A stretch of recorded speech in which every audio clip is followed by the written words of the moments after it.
So we're actually broadcasting live on YouTube. Okay, this fucking thing, it's like, hey, you can filter out inappropriate messages on this. Like, it's like, what type of pussies are doing live streams? Like, man, yeah. YouTube Live, like they had this other thing. They're like, we have this whole feature where you can filter out comments. Like, weren't you one of those kids? Them and stuff. Pardon? Weren't you one of those kids? What do you mean? That needed to be filtered? Like I always need your to life be filtered. needed to go. No, that's not another question. Then needed to have world filtered for you. No, I wasn't allowed to watch like. Yeah, it's the same thing. But it's different if your parents are. Yeah, that's what I mean. That's actually. Yeah, because that's their job. Whether they did it too much or not is a different question. But it's not like, oh my, these parents always filtering their children. Kids should be cussing. It's their job. It's anyone else that I don't to be doing it. Your face isn't in the video. Yeah, I know it's not. We'll work something out. We don't have good audio or anything. We gotta dox you. I wanted to get a face. Okay, let's. You guys ready? I'll do a quick run through in the intro, and then we'll get started. So you want to start with that story about Richard? Yes. Yeah, you guys chose one. Okay. I had to think of. I had to pick three to choose from, and that was just me thinking on the drive here. I have a limitless end of topics for our intro stuff, so I'll just put something up after before we get to and you have a quick boomer. Quick boomer thing. Yeah. There's no such thing as a quick boomer. They're all slow. Well, I just mean they don't know how to use. Oh, did I ever? Okay. Whoa. Yeah, it's not even on your ears. Are we live? No. Well, we're live there. Hey! You're a little late. Redo test.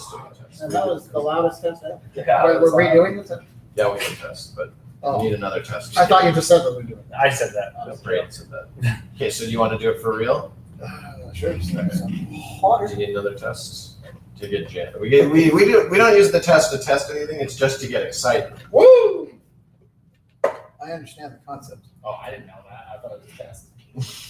It's not really a test. It's just to get excited.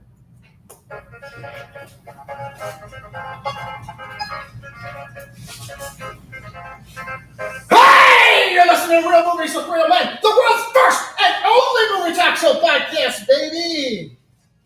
Sex, seduction, and betrayal. Sensual, controversial, available. All this and more in an all-new episode of Real Movies with Real Men. Hey! I'm Danny, with me as always, controversially retarded Muller.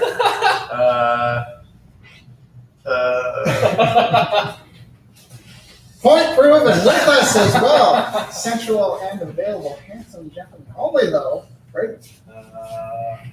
No, don't do that. You son of a bitch. Don't steal my jokes. Joining us today, available to anyone. And returning guest, Richard. Thank you for having me. You're welcome. Richard has been with us a long time, longer than I can remember. I have known him for many years, and I have many stories, which I like to tell. Hopefully, a humiliating one every time you're on. Every time. Long time ago, I guess sometime around 2004-ish, when we used to go to a Warped Tour, a little punk rock festival. Not really anymore. It's pretty shitty now, but we'd always go to it's out in Vancouver, and we'd always spend the night at my brother's house, who lived close to Vancouver at the time. So one time there was a whole bunch of, basically like an overnight party, a bunch of people partying, getting drunk, and sleeping there.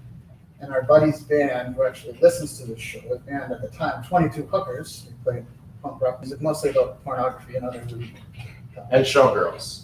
All I want to do is spoiler alert. All I want to do is fuck. Yeah, it's a nice little plug for that punk band. So they actually played at my brother's house like the night before a Warped Tour in Vancouver. And this was back in time. I think all my stories so far about Richard have been on this podcast about him not having any money to get drunk and doing stupid things. Yeah. In order to get a measly amount of cash. And my brother, whose lawn was just out of control at the time, was like, "Hey, I'll buy you 2 40s for $10 at the time." I'm pretty sure I propositioned him. Probably to mow his lawn. I think she did like a crummy job mowing the lawn just to get 2 40s of Colt 45. and I think he drank one just normally, just kind of casually for a couple Yeah. hours or whatever. And then our buddy Jerry, who's known to just get The party started get after I got people the real 40s. drunk at shows. He was beer bonging like with a bunch of Yeah, people, he's a drinker. and he He's a bit of an convinced. animal, isn't he? Yeah. Yeah, he still is. And he convinced Wow. me to Pound it. beer bong your second 40, Yeah. just the whole thing. I didn't actually see The first that. one gets you I drunk enough to don't drink the second one like an idiot. So what is a 40 like harder up? Malt liquor, a 40 It's ounce. 40 ounces, so it's a lot of liquor. Okay, it's just a lot of It's just like a big bottle. 45. Good thing we have a guy here who doesn't drink to translate. I assume people, you're the one who didn't know. I assume people Yeah, you're knew what the a weirdo 40 one. was. Anyway, so Richard drank this, and he was basically a ticking time bomb Yeah, as to well, when it he takes was a bit. just going to shut down. So our buddy's band plays, as I mentioned, 22 Hookers, but it's just in my brother's basement. And the room that they played was like basically a skinny hallway with some laundry machines Yeah. at the back of it. And at this point, Richard's just fucked. Like, completely But I wanted to be just- a part of the party. just I was sitting in the closet.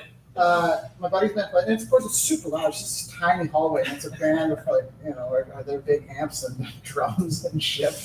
And there's enough people that like little mini mosh pits started to occur in this tiny hallway that's, I don't know, like maybe 10 feet wide, maybe. And Richard's, I don't know whether you planted yourself there or someone moved you I don't there, remember. but basically you're hunched over In like the closet. a 20, kind of in a closet, but Yeah, kind the of into the bifolds are hall, open and I'm kind of in the closet. hunched over a 20-gallon bucket. Yeah, it was a because big you're bucket. probably just puking just little bits Yeah, it periodically. was. As this mosh pit just like bumps up against Yeah, you. people kept bumping into me, falling No over s- next to my puke bucket. No sympathy from anyone.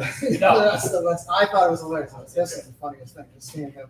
I blacked just out. a vegetable, basically. And then I woke up on a lawn chair cushion, laying down. The band had stopped, and there Outside? was water. I think a big gulp full of water next to me, and a fan going on me. And I was like, "This is the nicest Oh, thing someone, ever." I don't know who did that. Someone I don't know who did it, but somebody took care of it. Was that the same show where you were passed out beside like a huge speaker? Or was that a different one? Was that a story you told me, Andy, where he got super drunk and passed out and his head was like right against this huge I don't know. This sounds similar to this. That's essentially what this is, because even if your head wasn't right to the street, you No. imagine like there's these loud amps and Or an a amp, drummer playing, and in a tiny little hallway in my brother's basement. This isn't like a proper venue. This is just my brother's tiny laundry room, basically. Yeah. So it's gonna be real fucking fun. It doesn't really matter how close you were to the amps. Hilarious. I have hearing problems. So I drive. I'm changing the channels here a little bit. Here. Yeah. That's the no, story. not a drunken That's one. what I'm like. Um, I'm drunk right now. So you guys have seen this, but I occasionally drive around this classic car. It's a 60 Pontiac Laurentian. It's one of those big fish fin kind of cars that I've worked on forever. And sometimes a pretty common thing to do when you drive like a really nice car or something that you wouldn't want to see scratched is you'll park in a parking spot like diagonally. Like you'll take up two spots. Such a dick move. Two spots. It's not a dick move. It's totally a dick move. move. It's such a dick It move. depends It's not- on how packed the parking lot is. Because if it's like a mostly, Park if in it's the a normal somewhat, spot. if it's a somewhat empty parking lot. These motorhomes going to the back of the Walmart parking lot, taking up multiple spots because they're on a vacation. What a bunch of dicks! It's like, yeah, they're just lines, man. Like they don't really mean that much. Sure. It depends on how packed it is. Like if it's just some whatever Walmart parking lot. Who's vacationing at the Walmart? Like, Into Walmart? Yeah, if you happen to Walmart, there's always people in motorhomes, like who are clearly don't live here. Well, they're probably just traveling. They're like, well, we need to sleep Yeah, somewhere. tonight. That's a thing that Walmart. And allows Walmart you lets to you do. sleep in the parking lot for overnight. If they know that you'll Buy a bunch probably of buy shit. something in the morning Yeah. when you wake up. thanks, Walmart. Or you just have to stop and you've been driving for 10 hours. Like, oh, I'm going to get some groceries and maybe we'll stay here for like 2 hours and Yeah. just freaking relax Anyway, a bit. That's a Walmart. tell us more about So Tell us more about Walmart. So I came back to my car with a note on it that said, "Learn how to park or don't drive." Nice. That was Yeah. me. Awesome. I support that. Don't This- drive. I guess I'm done driving. This piece of shit Was going it around leaving crappy notes on nice classic cars. I cannot imagine what type of prick is going around leaving this sort of note I'm completely without words. You know what? I'm kind of with, as much as I don't have a problem with your little parking thing, whatever. It doesn't bother me at all. It is funny to leave someone a note.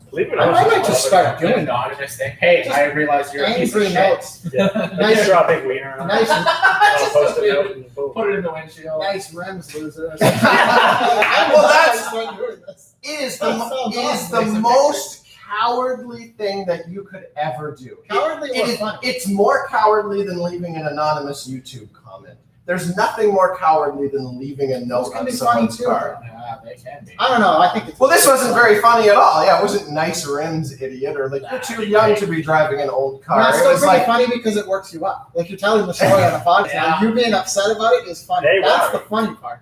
well, they're not watching the podcast. What are they getting out of this? You don't know how upset they're getting or not.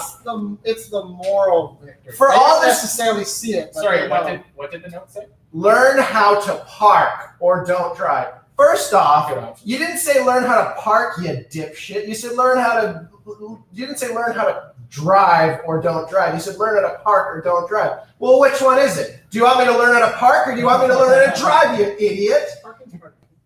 Why can't you do it in the test? Yeah. There's a reason that it's called parking and not driving. They invented two words for it because they're two different things. Well, parking's a subset. All parking is driving, not all driving. Is Yeah, parking. it's like, That's a great summary. It's like if the note said, learn how to turn or don't drive at all. You're like, well, turning is not driving. That's a part of it. that's exactly what I was about to say. Yeah.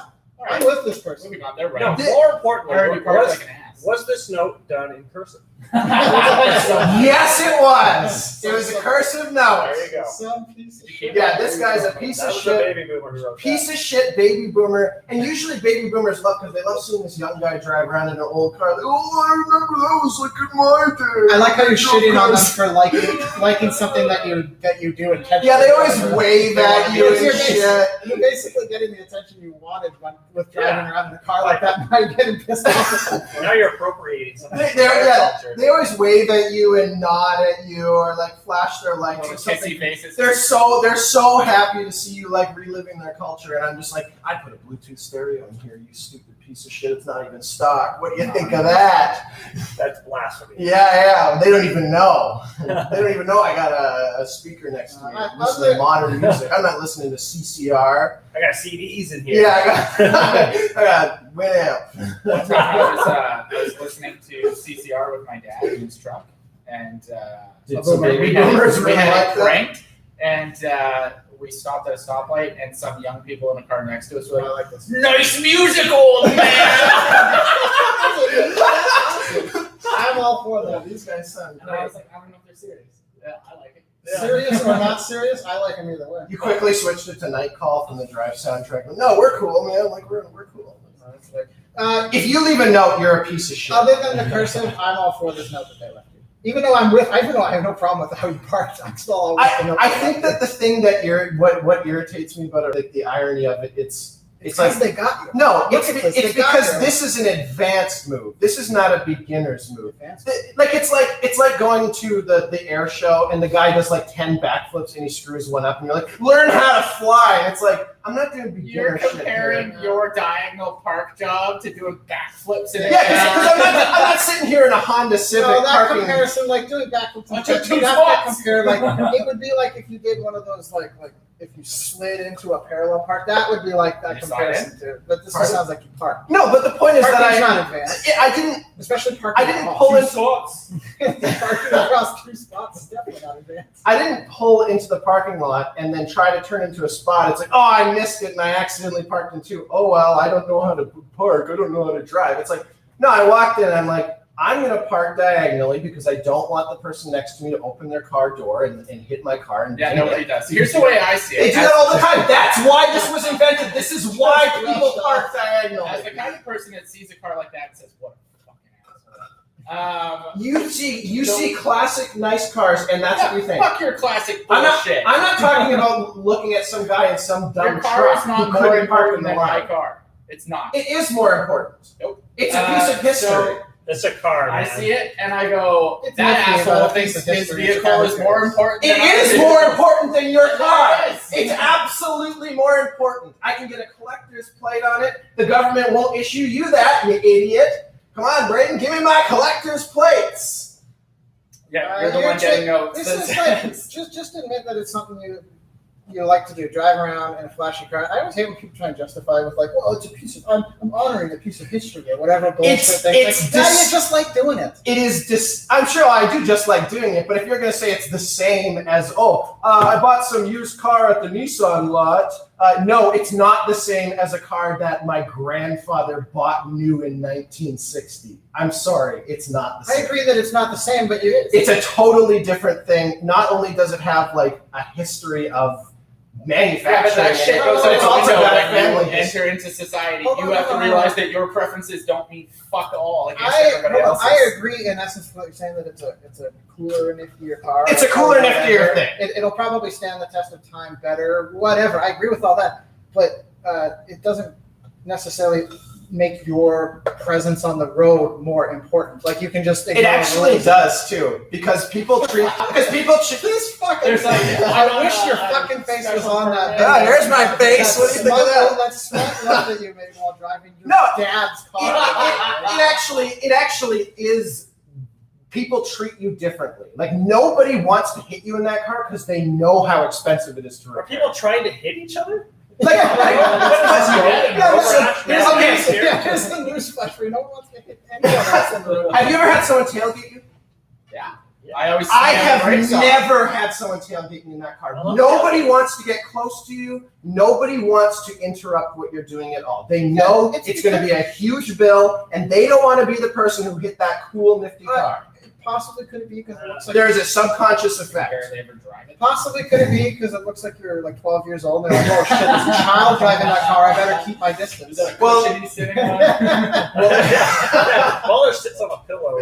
He literally does. I was very taken back. I thought it was an old lady's vehicle. And I walked on shit. I am a tall guy. Who needs to be taller? I am a tall guy, and my legs do not drop well to the floor, so I need to be higher so I don't fuck up my hips and my back. Cushion to use too. It's all frilly. Well, it's just whatever I had on my couch. I just kind of grabbed it and whatever and put it on. Anyway, I'm all for this note. Other than the cursive aspect of it, I've spoken very ill. This I guy's feel this guy is fucking bush league. He's speaking out of his league. He probably drives some crappy truck or some Honda Accord or something, and he's got no idea what he's up against. You come and face me like a man. I'll play chicken with you with 5,000 pounds of steel. We'll see. You'll play chicken with your dad's car? You are all your dad driving on your dad's car. Again, I've never had someone tailgate me, so I'm really, I'm expecting that to hold through. And this guy's such a pussy. He's definitely going to lose. He couldn't even park diagonally. What? He won this altercation, because if you're all upset by this, he won. He probably forgot about this, and you hear we're talking about it on the podcast. Oh, he didn't We forget. find some He didn't forget. We find some ride pocket, so I left this note on this. He didn't forget because he's going around leaving more cowardly notes on people's cars all the time. I'm going to start leaving. It'll be funnier than what this guy left. Yeah. Notes are great. I'm all about We that. should just start leaving notes on this. You're really elitist with But your also vehicles. Yeah. How is it? What are we talking about? It's never mind. How is it being elitist to have something better than someone else and know it? That. You go into society What you thinking said that is like right a you have definition. is more important, so you don't have to follow the rules. Is What rules are you talking about? parking inside the lines. That's not a rule. That's a suggestion. Guideline. You can't get a ticket for it. I'm Some pretty sure places you can can. get it In our shitty town in Vancouver, you definitely could. If you park on the Well, street, yeah, on the you street, but this wasn't on the street. This is a private lot. Sure. So there's no laws against it, no rules. If it's like a paid Sure, it's a social contract. Like I said, I'm actually not bothered by what you're saying, but you have changed quite a bit over the years since I've known you. You, especially the last few years, you've been quite the smart. I think it all started with you're like, oh, robots are going to take over, and I'll be the marketing guy for them or something. And you feel great because all these blue collar guys, they're going to be out of jobs, and I'll be the one laughing there. And now you're just like, I should be able to fucking drive on the road, selling robots. Fuck out of my way, I'm better than That's you. not elitism. I'm just better than you. Yeah. You know. Hey, on the road, everybody has to follow their rules. You know, a cop can pull you over. Everybody is governed by that. Do you only follow the rules because the cops could pull you over? That's why you follow the rules. No, What are I you talking follow the about? rules because they're usually based around a social contract and an understanding that this is the easiest way to get things done. Sure. I mean, even I break the fucking law all the time. even parking between two spaces. It's not like I just randomly parked over the lines. Like they were fit as if that was made into two spaces, right? So it's like it's still fitting within some sort of grid system. Yeah, exactly. it's not like I'm you creating get two error. where everybody else You gets will- one. Just like you should be able to vote twice, and everybody should only You will get come one. off way better with what you're saying if you're just like, yeah, I parked across 2 spaces. Fuck you. Instead of just being like, look, it's perfect. There's studies and statistics Yeah. that show that people have big Well, I'm cars just- don't get tailgated. I can Just park accept wherever. that what you did was wrong, but it's not that big a deal. I mean, gotta own it. I'm just saying that there's a reason for it. Like if you have some crappy car and you're just parked across 2 spaces, people will assume that you Listen. don't know how to drive. But if you have a nice car that, like, if somebody in a really nice car does it, I assume that they parked diagonally because they didn't want to get dinged by the person, you know, some mom with 10 kids in her minivan beside them as they're all trashing by your car. It's like, well, you create a little bit of extra padding. So I'm just saying there's a reason for it. I'm not really going to say there's a right or wrong. Although it's definitely not wrong. You just spent like the last 20 minutes going on a screed about why you're a better person for doing it. Well, I'm a better person than this note writing. No, the note guy's awesome. Shit guy. Yeah. You already made your arguments. Yeah, move your cup. Block it the Arnie. Oh, sorry. Yeah, we're live streaming. Hey, We're just everybody. listening to the audio. Oh yeah, for first live stream ever, I assume that the audio will be terrible. So just what you got to do is play the podcast episode and sync it up Sync with, it. with the video. They don't start at the same You gotta time. clap. Yeah, you got to do a clapping. See which comes through. So anyway, you guys want to get to some movies here? Yeah, Yes. some riveting Yes. movies. Oh boy, Well, it's a marathon. Richard, I'll let you The introduce. one movie. Okay, that- so Our We most- watched it. thank you for inviting me yesterday. Yeah, I'll let you to introduce our watch- most hated movie ever. Yeah. Speak for So yourself. I knew I didn't Of want to the know what week. movie until we got there, and he informed me it was Showgirls, which I haven't seen since I was Of the week. The 10. 90s classic. So this is a story about the first time you ever masturbated. I think I turned it off. I think I was at that age where I was like, yeah, movies are okay, but this movie sucks, and turned There's it off. definitely appropriate ages to watch Showgirls, and there's multiple of them. But yeah, like mid-20s. Not Exciting. even boobs could have saved And Showgirls. they tried so many moves. You guys are hating on this movie, and I completely disagree. It's not. Let's step back for a second. Just a brief, not like history of Showgirls. Like Showgirls, so the movie came out in '95ish, somewhere around there. Yeah. Mid '90s. It was like I don't know if it was marketed this way, but it was like heralded as it was like the first NC-17 like X-rated basically. First and only big since. blockbuster. Oh, God. The only NC-17 movie to ever be mainstream released. But Yeah. so in '95, I would have been somewhere around like 8 years old. I remember it being this movie and having never seen it, and not seen it for some time, being like the most exciting, intriguing movie. Like I'm 8 years old, It's got wandering through the video store. You see the cover for it. It's called Showgirls. There's probably some. She's got her legs sticking out of that sheet. Yeah, she's got a little half cleavage going on in the poster there, and you just hear about this movie. It's just nonstop naked chicks, which is pretty much true in the movie. And as an 8-year-old kid walking through the video store, it's like, there's no other movie you wanted to see more. It was like the most exciting movie ever. And then you get to an age where you see it, like I forget about this movie, grow up, and I'm like somewhere in my 20s, like 25ish, I'll say, and you see it and realize, oh, this movie sucks. Yeah. it's just so good. But as a kid, walking through the video store, seeing the poster, there's something about it that was more exciting. Because in video rental stores, they always had like the pornography section, which was covered up by a curtain or whatever, and that was always kind of exciting as a kid. Like wondering what kind of What's back? But there's something about Showgirls because it wasn't back there. There was like posters for it, and you knew it was this movie that adults watched. I think also the cover. It was like Species too. The cover. Yeah. Species. Natasha Henstridge. The cover of it really takes advantage of kind of a psychological fact. I actually think it's a good poster. Yeah. It takes advantage of a psychological fact that completely is missed on the movie itself. So the cover is basically it's an all black cover, and the girl's just her leg is. Yeah, show that to the screen. It's just her leg is kind of sticking out, and the rest of the cover is black. So really, it's just more suggestive. Yeah, and that's kind of well, that's kind of what makes nudity interesting is that it's covered up, right? So like when nudity and media, once the girl takes her top off, you're like, well, weird tits. It's there's something about it being hidden that makes it more intriguing. I mean, it's just like any mystery. It's like it's a mystery. Yeah. So take what you're saying, and also as like an 8 to 10-year-old boy, just imagining what's behind the rest of that. Imagining what that movie could be, and the hype around it. Your parents like you'd never have any opportunity to see. I mean, as a 10-year-old, I would have been terrified of what's underneath that. So I didn't want to go. Were you actually terrified, or just your parents wouldn't let you watch it? Girls. No, man. Like, well, wait. You would have been like what, like 3 or 2 when this came out? I would have been about 4 years old, and Did you like it when you were 4? No, but it was still in the video store forever. Like, it was, that was the time when stuff stayed. I remember seeing it when I was probably 8 or 9.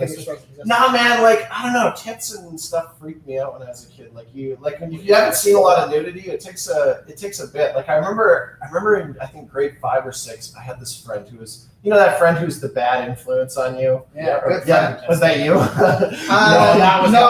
I wasn't really that, but I had those friends. That's me. I kicked you out of your house. Your parents didn't allow us to come back. But by that time, I started hanging out with you in middle school. So I mean, I'm talking about like you're in elementary school and that kid who first like shows you like a porno. Shows you his dick. I thought you were saying. Instead around the P, I thought. Yeah. Penis. This kid first shows his penis and your eyes go wide. You're like, wow, man. Like, my middle school, you're not showing me like some picture of a naked woman. I'm like, whoa. Yeah. I'm talking about you're still in elementary school and you have that friend who has lazy parents. Helps you pee down the slide, Andy. What does that mean? I was in elementary school. When I was in elementary, I'm trying to think what age I was. It was nothing like grade 4 or 5. Me and my buddies got in trouble for peeing down the slide. I'm trying to remember more details because I'm sure it's a funny story. That's why you don't slide down the slide. Don't go to any slide. I can't have been the first person to do something lewd on a slide. Well, I will tell you. Believe it or not, I was not a popular kid in elementary school. Yeah. And so one day I got to school and somebody had written, Andrew Mailer is a faggot on the bottom of the slide. Probably like grade 4. This was me. I wrote this last Probably like grade 3 or 4 or something along this. And you couldn't even spell my name right. Mailer. Yeah, it was the different kid. Yeah, I couldn't really get that. Right. So, what did you do? Who did you wrong in elementary school? I was just a weirdo. Yeah, I was just a weird kid. Yeah, so just imagine me right now. Except a kid? Just imagine I park my trike wherever I want. I'm better than everybody. Just imagine me now with no filter. You have a filter now? Yeah, this is. I've learned to socialize. Nice. I've become a part of society. Yeah, you're getting there. Probably not quite. Probably about 80 sort of. times. I've become a part of society, but all you fucking losers who actually do work are gonna be out of the job. Once that marketing robots take over. Robots are coming for your job. I mean, I'm hoping they'll be able to do better jobs. You've done a fucking Forget the Mexicans. Yeah, it's not like I want the blue collar workers to just not even be able to work. I just want them to get better jobs that are more meaningful. I don't believe a word you just fucking said. I believe that's what you say and tell people, and you're like, oh. And I believe that's what you think. People gotta be more concerned about this. But, this is your own way of bragging because whatever your weird Facebook job or whatever the fuck you do is becoming more relevant. Sure. This is you hate the common man. Anyways, I think you're better than him. I think probably grade 5 or 6, I had one of those friends, and it was like, and I remember him talking about like super long nipples and showing me porn with super long nipples, and I was like, and this is like 2001 or something. So the type of weird porn websites, like the graphic design of them is all, just the graphic design without the content of the boobs is a visual assault on you. Like it's like looking at a Japanese animation, like the ones that give you seizures. Slightly post GeoCities. Yeah. So I can imagine, like I can remember neon green greens and purples, and then photoshopped on girls with nipples that are like an inch long and stuff. And I was like, it was a lot to take all at once from basically no. He was showing you this? Yeah. He was showing me this in his bedroom with his water. Braden just looks like he's like, what the fuck are you talking about? Like, I've never seen nipples that long. That's disgusting. Yeah, I actually haven't really seen anything like that even today. So I don't know if I guess there was a weird porn age at some point. But yeah, so going from basically no nudity in my life at all and like right to that was totally bizarre. So yeah, I think that stuff was kind of weird for a while, man. Anyways, what were we going? We were talking about Showgirls and how the cover has the intrigue. I was never at a point where I was uncomfortable with like a friend. Well, it's a funny topic. Yeah. I was never uncomfortable with like a friend showing that. You seem like you were just over. That did not make me comfortable. Because I remember you telling a story way back when we were talking to R-rated stuff. And you were talking about like you were trying to stop all the other kids from watching South Park. Like, you're the worst. We shouldn't be doing this. I just imagine like you were super uncomfortable with it. Whereas like some kid when I'm like 10 or 13 busts out a Playboy magazine, I'm not like, Andy, we used I need an adult. sit around at your parents' house and like just remember desk poop, just like I remember desk poop. It's just like. I don't know why, but desk poop. Again, that's a little bit older though. That you were probably in like high school. What the hell are you watching? Like about? a quick time video of like some chick just climbs up onto like a desk, and the desk is clearly mic'd underneath, and she There's just a mic squats close to down the on desk, top that's of for the sure. desk and poops on it. But she's in like okay. What makes this video great? Because there's lots of weird pictures of girls pooping and stuff. When was this? When was Sure, there is. I would have been around high school, so it's like 2004-ish. Okay, so this is early internet days, still kind of. But kind of. This is mini clip and flash videos and stick death. What makes the video desk poop great is it's like a 10-second video, and she's in full standing position when she poops, and then so the poop has a bit of a distance to travel because she's not like squatting; she's like basically standing. There's like a loud thud when she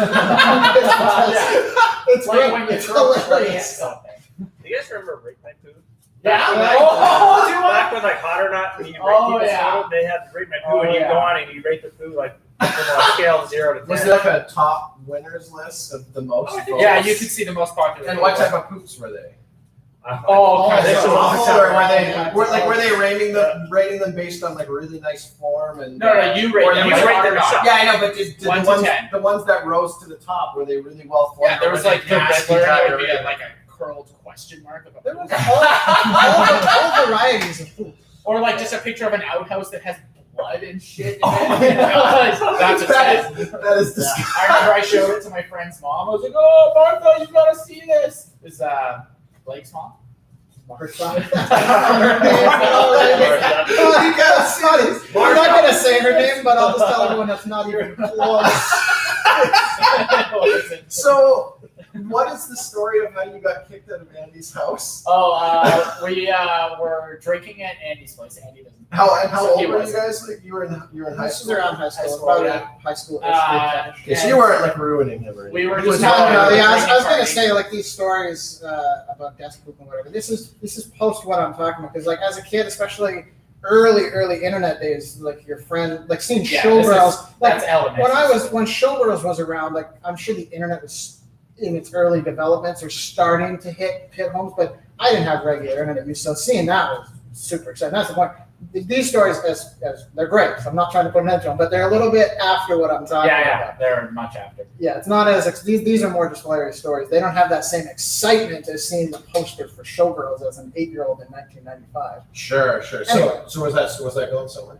Oh, you want to know how I got kicked out of Andy's house? Yeah, We're having yeah. a rager of a time playing Monopoly while drunk. We got Joel drunk too. He cried that night. Yeah. And I put a tinfoil on. Somebody's quite that story. I mean, it's just like a bunch of young kids getting drunk and drinking too much. And Yes, but the way Borderline I got passive. kicked out was that we took a video of it. And I was like, I can jump downstairs! So I dove down the stairs rolled them. and rolled down the stairs How many and stairs is this? smashed my head into Average the staircase. wall on the landing.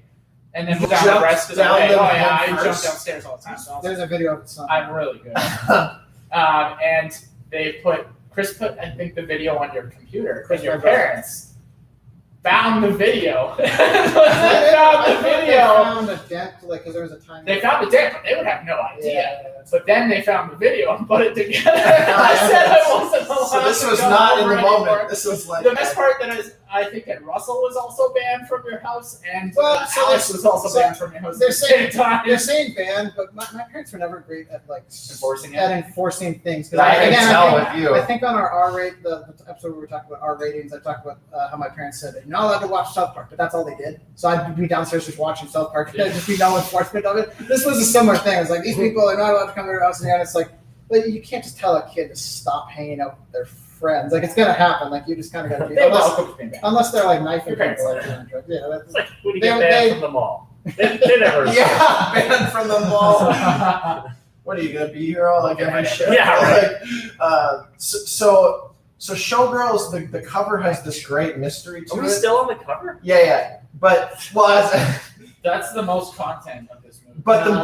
Showgirls The is font fun. is pink. Yeah. What's the No. font is that? So where the cover creates excitement and mystery, the movie has none. There is Well, not in I 100 sort of disagree. in 120 I'm going to be minutes. defending this. This is not my most hated movie, by the way. In 120 minutes, there is like 60 minutes of full on. It's way too fun. There's got to be at least 500 tits in this movie. I mean, the same people, but like different shots of. There's a lot. That actually might not even be an understatement. There's a lot. There, it's a lot. It's so much that when I was talking about I was talking with my dad yesterday. Oh yeah, we went and watched this movie and whatever, and I was telling him, and I forgot that there was. Yeah, and I forgot that. Yeah, it's like, oh my god, like what's he's gonna ground me? Yeah, you see this movie? He's gonna take our car away You're from gonna you. get I forgot that there even was nudity in the movie. Yeah. Because it's like that just was what the movie was. Like I totally It's- forgot that. I was like, Yeah. Normally you might remember, oh, there was a sex scene in this movie or something. There's a You might at rape least. There's a rape scene in Look this at- movie. look at- I forgot all of it. I was like, oh, it's just Showgirls and it's just really boring. Very forgettable. For context, it's essentially a 2-hour softcore porn movie. Yeah, absolutely. The minimal story, maybe slightly more integrity than that, but not a lot. A little bit more. So who's Like, just an like- inkling. so who's the Saved by the Bell chick? Elizabeth Berkley. Elizabeth And Jesse. We She should- plays we'll call her Jessie. Jesse Spano. Okay, so maybe we should get to a boomer before we start. Really Well, I want to talking say, about I just want to nail down my stance here while everyone's shitting on Showgirls here. That my life's journey of this was going from as a kid, it being the most exciting thing that I've never seen, then forgetting about it and seeing it in my early 20s, and then realizing, oh, this movie's fucking garbage. And then to rewatching it last night and thinking this movie's brilliant. I watched you forming that opinion, and I was like, I don't see it. we were all there. It's because I'm more familiar with Paul Verhoeven, the director, and I can see what he's doing. Yeah, same. And maybe he didn't. Maybe he's just a huge hack, and he just made a bad movie, and I'm looking too far into it. But I don't know. I watch it thinking Paul Verhoeven did this intentionally. This is hilarious. This is a Freddy Got Fingered, where he's just a big middle finger to the industry. Yeah. But anyway, you were saying. Let's make some money before we continue on. You gotta space this Money out. or boomer? Yeah, I'll do money. We'll do money first, and then Money. boomers later. So, all right. So you guys have probably seen all these celebrities getting outed for molesting people and making It's like every day. raping people Or just saying something. now it's down to making inappropriate comments or tweeting something 25 years ago. Yeah. As recently as last night, James Gunn from the Guardians of the Galaxy says a bunch Director of of he's Guardians, the director of Guardians of the Galaxy 1 and 2, and he was supposed to do the third one, except he got fired because of some tweets that he made a million years ago. And had already apologized for it, I think. Yeah. So let me know some hilarious tweets. They were there. I don't know if somebody can queue up some of those jokes or something, and I can. I thought they were a little hit or miss, but I appreciate it. Well, that's one about a monkey, ejaculated on a boy or something? Yeah. That might be really out of context, but Sure. I mean, but that's the point. most of them were Okay, pretty hold funny. on, I got like a whole picture full of them. I'll just go across. I like it. This is James Gunn. James Gunn said this, not me. Yeah, just to clarify. Just say, we'll edit that. We're just quoting. Yeah. I said this. I like it when little boys touch me in my silly place. What was? Yeah, Like- that is just like, there's not even like, it's not a pun or a punchline. It's just him No, wait, saying but something, he's retweeting somebody else that probably has something in the. I mean, it's clear that he's being silly. He even said that yeah, was these silly. are all clearly He's a silly boy. clearly Jokes. him jokes or just goofing around.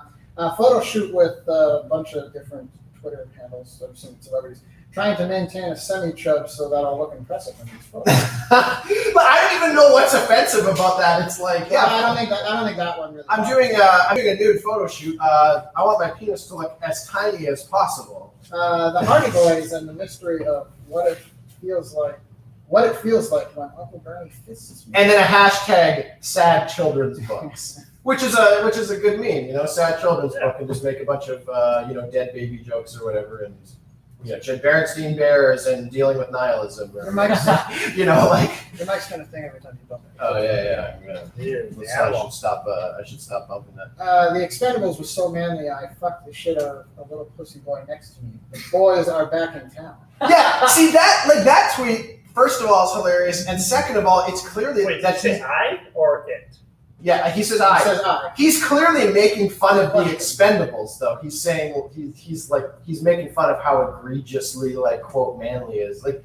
He's probably actually, as far as a quote toxic masculinity goes, he's making fun of that I don't know if idea. you've seen him, but he's like a squirrely looking dude. He's not definitely a man's man. He's absolutely making fun of a traditional idea of masculinity. Fired for a joke. The hotel shower is the weakest ever. It felt like a 3-year-old boy was peeing on me. So here's the thing: whether you find these funny or not is whatever. That's open to interpretation or your own sense of humor. These are clearly jokes, though. The idea that he should be fired and never work on another movie again, like people like this shame campaign against him, ridiculous. Whether you like the jokes or not, think they're bad. Just don't look at them. It's not like if he's forcing you to watch them, that would maybe be some form of harassment. But whatever, they're jokes. Whether they find it funny or not, just don't read. Where are we making money on this? So introducing a new PR service to help you apologize to the media or the public if one of these scandals befalls you as a celebrity. If our podcast ever picks up traction, this would be a service that we're definitely going to need this. Yeah. Scrub some of these earlier. So the service is called Rape Apologists. You can go to rapeapologist.com and you can hire a PR team. They can get these press releases out within minutes of your scandal breaking. Even before you're fired, you can be apologizing for this. So they wrote this one for James Gunn. It was out within hours of this breaking story, only in reaction to Disney firing him. So that's why they had to put it in. So we got a good case study here for you, an example. Many people, this is James Gunn's apology tweet that Rape Apologists wrote. Many people who have followed my career know when I started, I viewed myself as a provocateur, making movies and telling jokes that were outrageous and taboo. I hate this apology already. That's true, all right. Right, but this isn't for us, right? Because we don't need these apologies. This is for the public who this might mean anything to. So as I have discussed publicly many times, as I've developed as a person, so has my work and my humor. It's not to say I'm better, but I am very, very different than I was a few years ago. Today, I try to root my work in love and connection and less in anger. No, see, this is great. These negative reactions show this service is working. Yeah, that vibe. Sorry, guys. My days saying something just because it's shocking and trying to get a reaction are over. So now he's apologizing for saying shocking things, by the way. As far as my commentary on this. This whole thing is like they didn't need to wait for Twitter to be offended by James Gunn. This is totally people have no idea about his history of making trauma entertainment films, which are known for Toxic Avenger and the most sleazy. He made Toxic Avenger. I think he wrote it. He wrote a bunch of trauma films, which are just the most sleazy, violent, vile, offensive humor. I guarantee. With very little redeeming qualities. Tons in Toxic Avenger, which I think he wrote. I don't 100% credit him for it, but I know he was involved in some capacity. There's a scene where like a bunch of street toughs break into like a fast food place and just start like a bunch of rape a blind chick, and then Toxic Avenger busts in and throws their hands in like a deep fryer. Oh, that was awesome! And they just like shoot her dog, like one of those The CNI does. CNI dogs. That's the word. They just like shoot it with a shotgun, and they have like a really good prosthetic dog. They are vile movies, and that was his entry into making movies. And now people are upset with his tweets. James Gunn, like you lied to us. How could you? I just love the fact that we have to apologize for being. I used to be a provocateur and say shocking things to get a reaction. Now it's illegal to say something that just is kind of shocking or like provocative to people. What? Just arrest every teenage boy always making these jokes. Basically, anybody who has a mild sense of humor as a teenager or a young adult or even a regular adult. I'm pissed off at James Gunn. This apology sucks. He didn't write it though, so you don't have to feel bad. I'm gonna shit on our advocate here. I wonder if he would have a better public reaction from his apology if he just came out and said, I make offensive jokes. Deal with it. Sorry. I don't know what the public reaction is, but he got fired, so that's... Actually, I've seen a lot of people defending him. Oh, really? They're like, Disney, like, what the hell? Like, he apologized. Because some people dug up his history and noticed that he did already apologize for some of his offensive jokes, like preemptively. Seems like he actually doesn't really like his colored history or whatever. I think a lot of them are deleted. It was back in 2012. He apologized for some of his off comments in the past. And then he did Guardians of the Galaxy in 2014-13, so after he had already apologized. So Disney clearly doesn't care. They just care now that people have found out. Yeah. It says this isn't the first time James Gunn's gotten in trouble. A blog post from 2011 titled "The 50 Superheroes You Most Want to Have Sex With." That's a hilarious idea in itself. And why? Yeah. Oh no, glorifying or sexualizing these perfect archetypes of I love human sexualizing beings. stuff. These completely unrealistic people. You're meant to either be attracted to or admire and glamorize. And he's clearly making fun of that idea. Yeah, so let's like the modern Greek gods in essence. I'll get through this sample of the type of apology you can expect. These are apologies you could never write yourself because nobody could genuinely feel like. No, you need the service. What's the service called? They're called the rape apologists. They help apologize when people are trying to accuse you of some sort of sexual thing. I'll finish it off. Yeah, every time you bump the table, there's a crinkling noise. Crap, I keep doing that. You mean like this? Put your headphones on. In the past, I have apologized for humor of mine that hurt people. I truly felt sorry and meant every word of my apologies. For the record, when I made these shocking jokes, I wasn't living them out. I know this is a weird statement to make. I wasn't living out these that 3-year-old. I wasn't living out thinking. Do you have to explain? Your joke that this child didn't. Somebody's taking it literally. There are metaphors in my writing. They're not literal. Jesus Christ. I know this is a weird statement to make, and it seems obvious, but still, here I am saying it. Anyways, just basically, so that's on the record. You can't say that I didn't say it. Anyways, that's the completely honest truth. I used to make a lot of offensive jokes. I don't anymore. Really, and why you shouldn't be apologizing for making offensive jokes.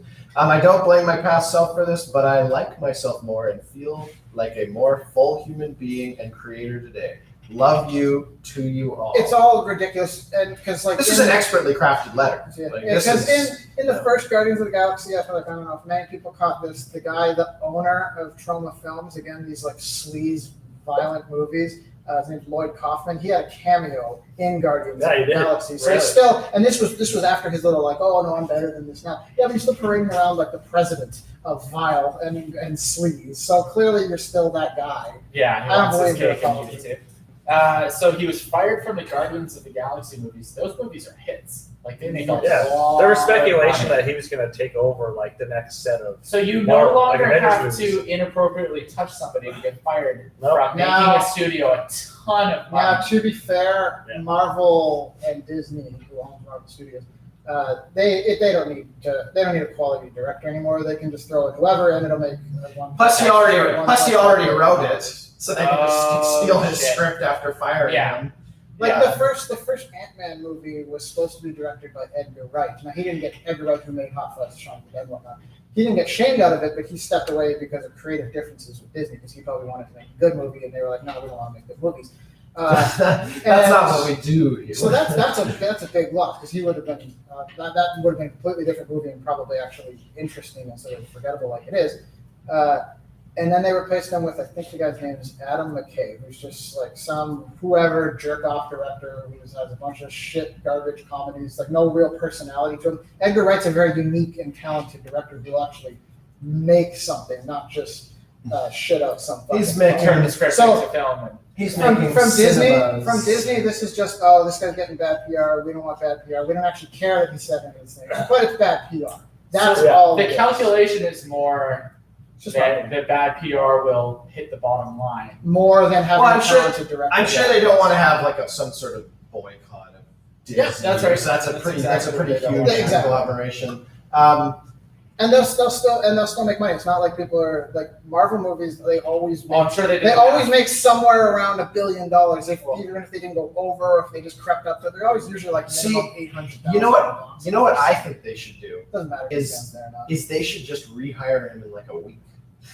Because he's apologized right away, so the story hasn't had any chance to gain. I mean, they traction. could just put out 2 They more could Marvel wait. movies and then put them on another one, and people will have forgotten about it. Oh, Because what he did wasn't Why that not? egregious. Well, I know a week is when they'll have forgotten, or a day. Just rehire him.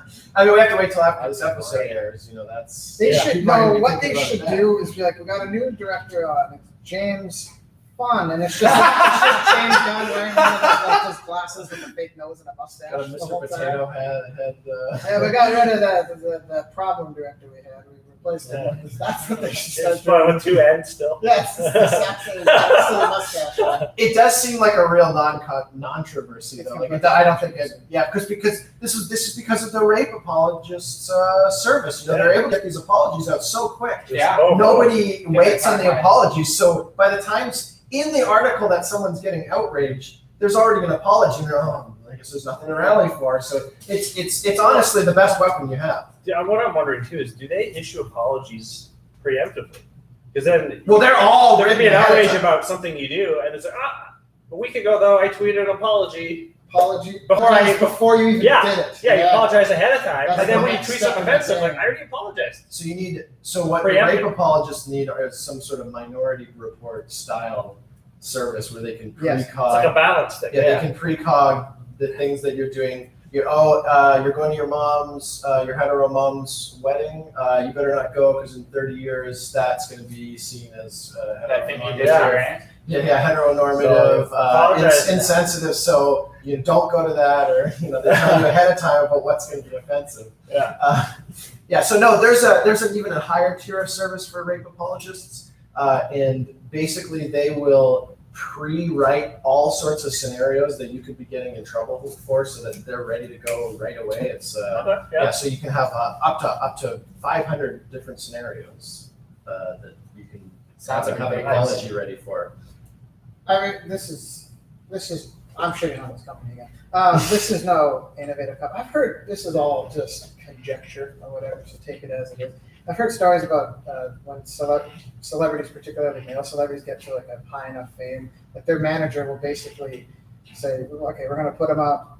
We're going to put aside this amount of money for when someone comes forward with like some sexual harassment thing, and so we can just settle." So it's just like this $50,000 that's put off to the side, your money put off to the side, just for when any of these stupid accusations, were true or not, or whatever, come up. It's just this whatever, just get out of here money. Like, I don't want to be tied up in the courts sort of money. So this is essentially. I think it's the company doing that with that 40,000, money. but sure. Whatever the number is, even if it's like $1 million for some big shot celebrity, it's not. So there was a lot in Showgirls. There was a lot of these moments. I guess it's On the a sign of the cover. times where it was just like, oh, that is like a really sleazy thing to do. The movie was sleaze on display.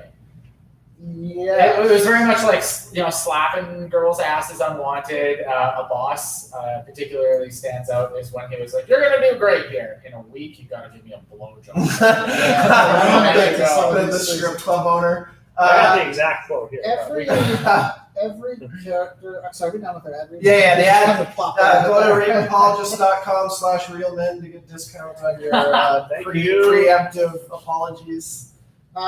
Every character in this movie, every character, side character, antagonist, protagonist, all of them are the worst scum of the earth on the planet. Like every single character in this Not movie. as bad as the Toxic Avenger. Nah, this is different because this is like Toxic Avenger is so like silly and ridiculous. This is like a closer depiction to real. It feels not that it feels real, but it feels a bit more real than Toxic Avenger does. So one of the reasons I love this movie is that I think this is Paul Verhoeven, the director. This is just another case of him showing how much he hates Americans and American culture. He's German or Dutch? He's Dutch. So we gotta set the stage for Paul here, okay? So Paul Verhoeven, this Dutch guy, whatever he made back in the motherland or whatever, like who cares about that? Every land. And he comes to America and he makes RoboCop. So it should be. So Is that his first? no. So here's RoboCop is the same director as Showgirls, just for people who don't know. I was building People that up.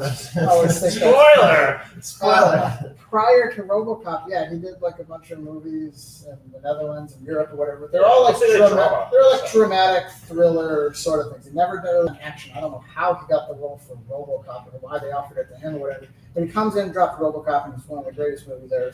One of the greatest action man movies ever made. I think maybe that's what he was trying to do with Showgirls. Oh, I'm going to make a men movie in another kind of way. No, I think so. Here's the thing about let's touch base on RoboCop. It's not a RoboCop. RoboCop. I haven't seen it. It's one of the greats. Decade.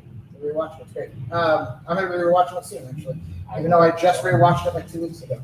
I have a DVD of RoboCop sealed in a case. It's a collector's item. Wow. Found it in a bargain bin. RoboCop is great because not only is it one of the most iconic and best action movies of all time, it also it's such a product of the 80s. It's so silly. Just the fucking title, RoboCop. You can't release that now and expect people to take it seriously. Well, they tried. Well, they did. They tried to take and it everyone seriously. just forgot about it. Oh. Nobody cared. It's not going to be remembered. It's only going to be remembered in discussions. Remember how boring that is. Do you guys remember the new RoboCop and how great that was? I've been No. thinking about it. Just cut you off. I can't stop thinking about it. But on top of it, it's not just a great action movie, it's a great satirical movie, and it also paints this picture that I'm talking about of Paul Verhoeven, the director, and how much I think he just despises America. I think he got like this big Hollywood shot at RoboCop and just decided to be like, yeah, I don't like any of this. So what's I hate corporate America, and your crime is insane. Like, So what's the satire in RoboCop? A cop gets shot, so they put him in a robot body, and now he's a super RoboCop.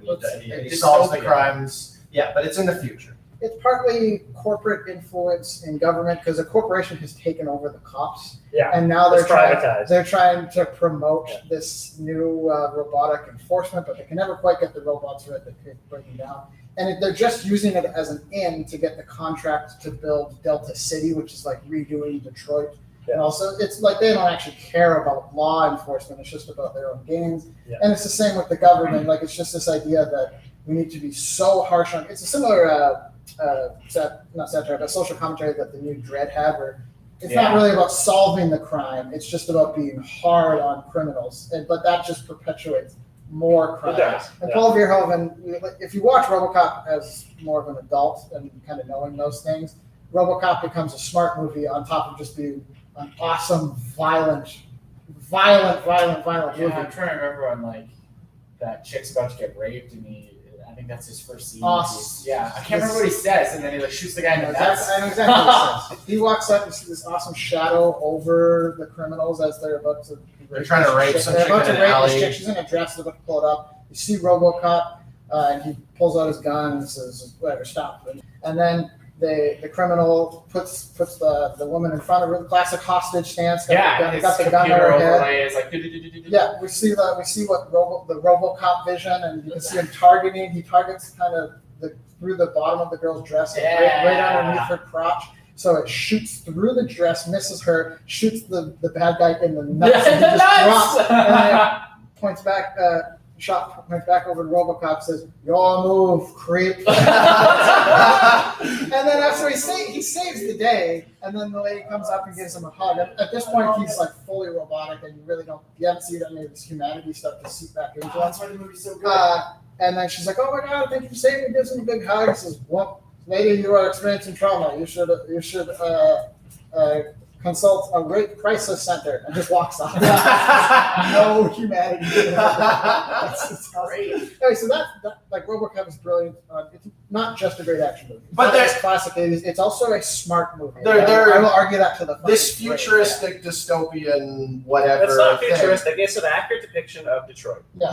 Yeah. Accurate then, accurate now. It's the corporations are too involved in the government. Aren't there like vacation ads and stuff? There's lots of That's propaganda. Total Well, there's also things but also, Well, most we'll get sort of, there. there's like Detroit and RoboCop takes place in Detroit, and it's just crime-ridden and whatever. But there's constantly just in the background of it's like these just broken down shitty streets, criminal running along the streets shooting, going, it's like just whack, like basically Gremlins.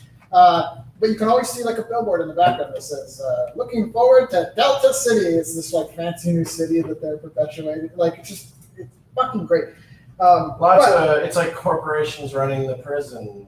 So it's That could never bad happen. America. America's messed up. Lots of Bringing it back So- though, this is the first time I noticed Paul Verhoeven's like just distaste for American culture. Like he seems to, as much as his movies are way over the top and violent and full of nudity and all that, he is kind of looking down on American culture in a way that I find funny. Well, then he's calling them all stupid, and I like American culture. We always talk about these ridiculous 80s action movies, but it is funny. Like his critique of it is something that I find very charming about it. So then he did Starship Troopers.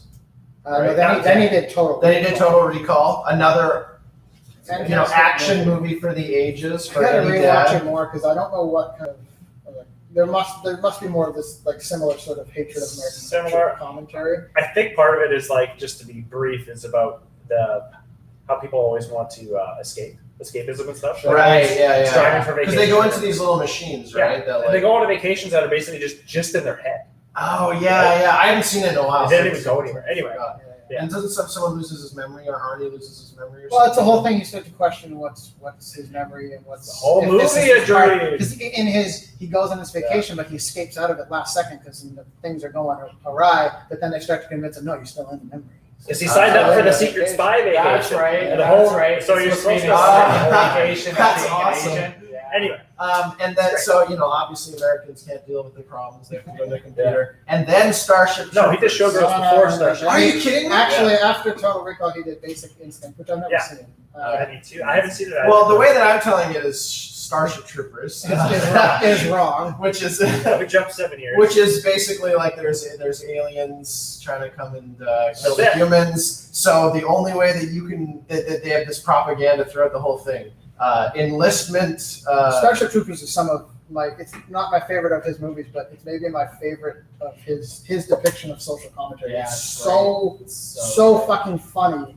But he's talking about like he's really shitting on like American nationalism and the military. and, yeah, complex. the big time military complex. But again, his commentary on it isn't just like typical like satire or parodying. Like he does it in a way that's so hilarious and tongue in cheek. Like right at the beginning of Starship Troopers, they're showing like these enlistment videos that you're talking about, like enlist today, and it's just enlisting for basically the space military, just going out and fighting. It's just the space military. Intergalactic, military. It's just the military. But the videos are so funny. Like they're like, we're visiting schools to teach kids more about the military, and it shows like them like showing off their big guns to a bunch of like 5-year-olds.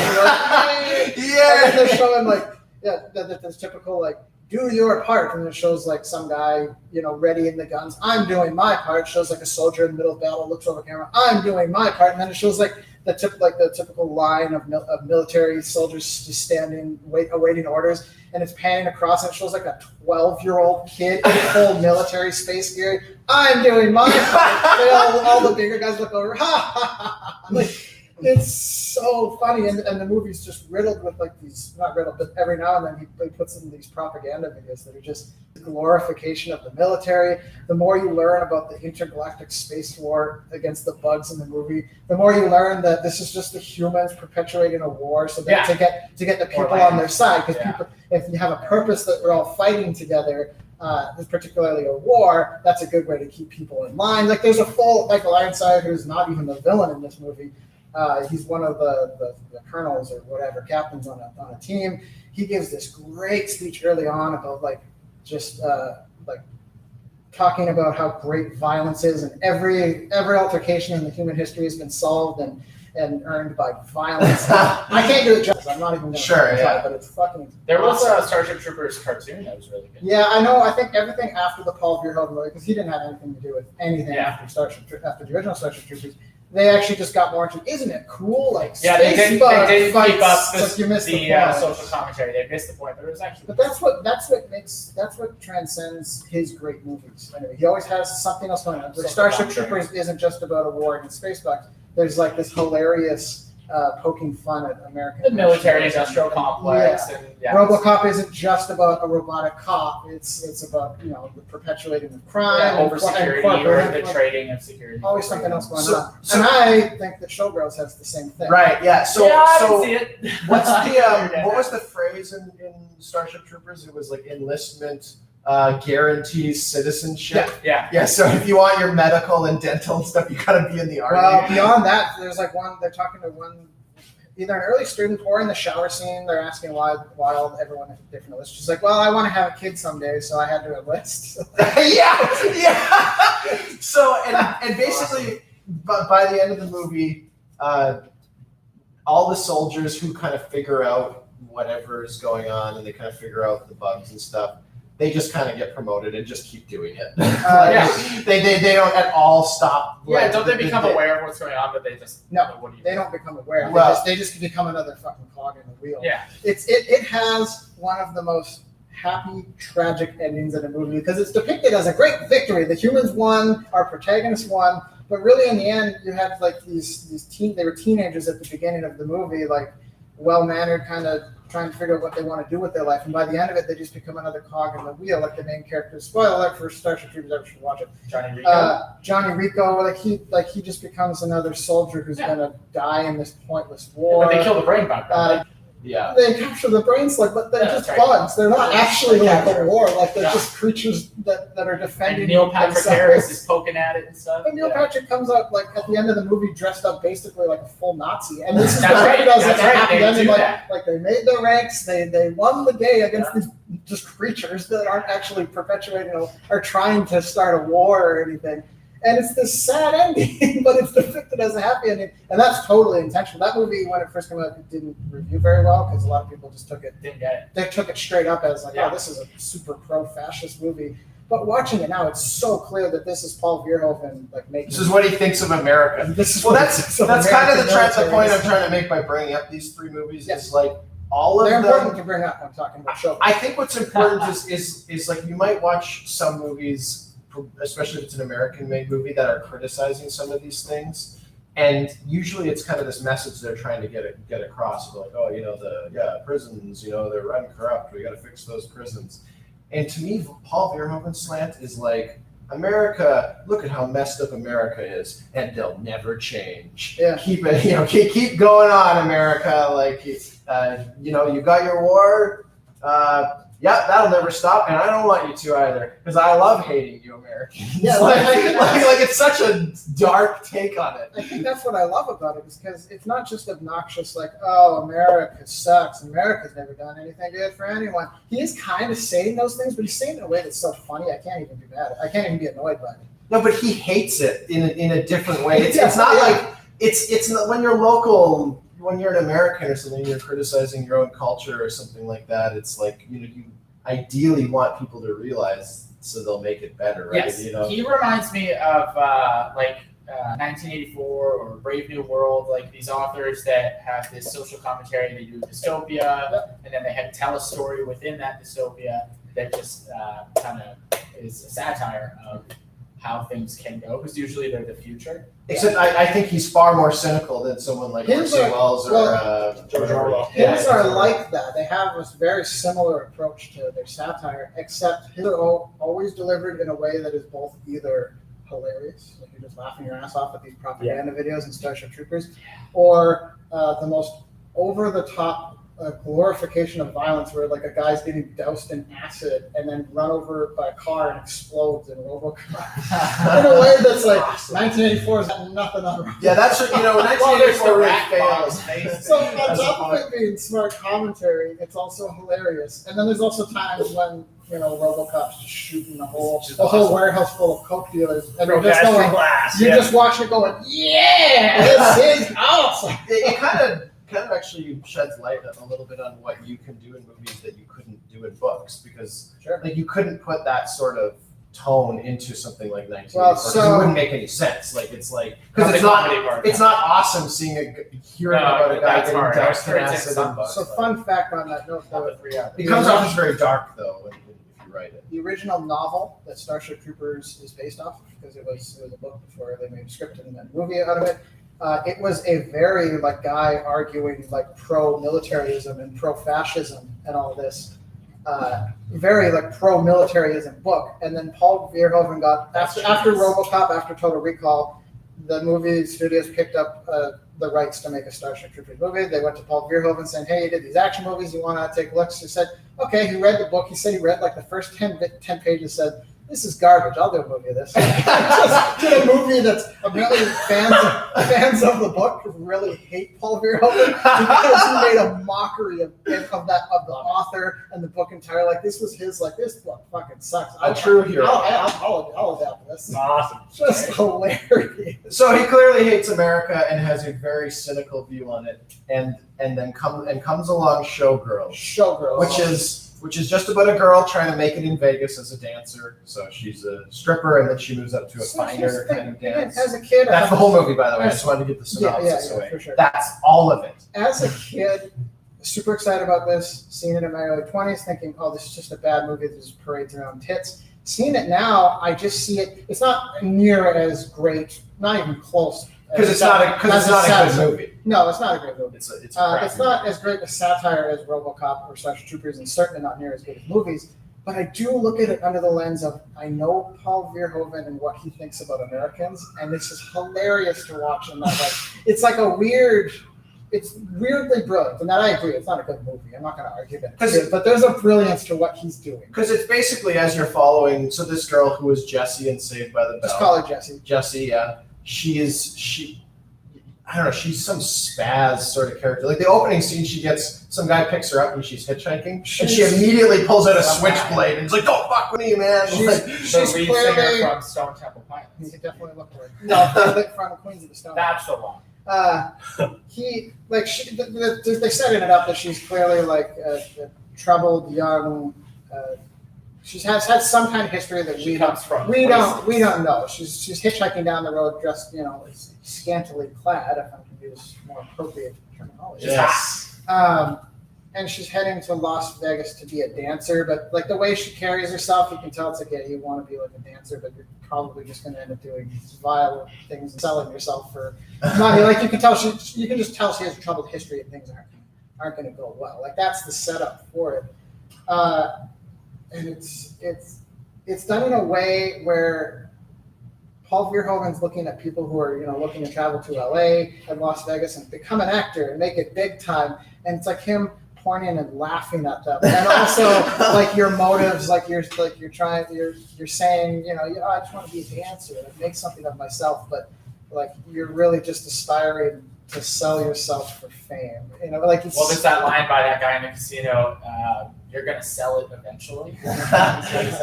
So basically, a bunch of quotes from that guy who's awesome later on. So it's kind of about her working her way up from being in a. It doesn't hone in. First she's in a strip club, and then she gets at a nice show. I don't know the Apollo. This story's going to sound real and interesting. It's because it's real. It is real and interesting. It kind of is, but I look at it as this is Paul Verhoeven pointing his finger and laughing at American gratuity and how they don't even realize their own gratuity. Like he has gratuity in his movies, and it's like a celebration. It's like, look at this, look what I've done, and it's hilarious. And this is why you're dumb for thinking it's great.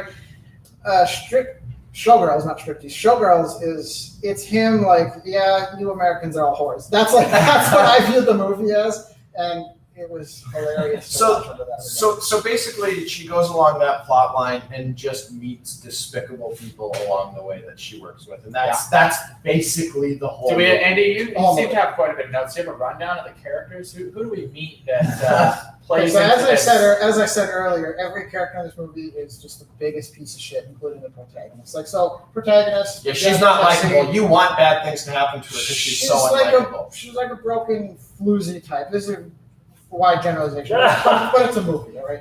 This is just the casting line. That's a legitimate archetype. A floozy type who's been exploited by her sexuality, but the more you watch the movie, she's clearly exploiting her own sexuality as well. I just want to bring up that all the characters, to his credit in this movie, which I still think is a flaw, he makes them all round characters. So during watching it, you see that these characters go from being total pieces of shit, flat characters, just scumbags, like, hey, you're give me a blowjob and you can stick around next week. And then he flips them into good characters. And then flips them back.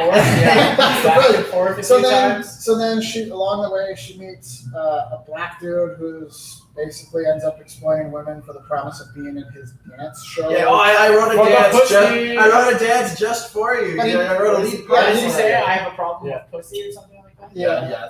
But he's invites her back.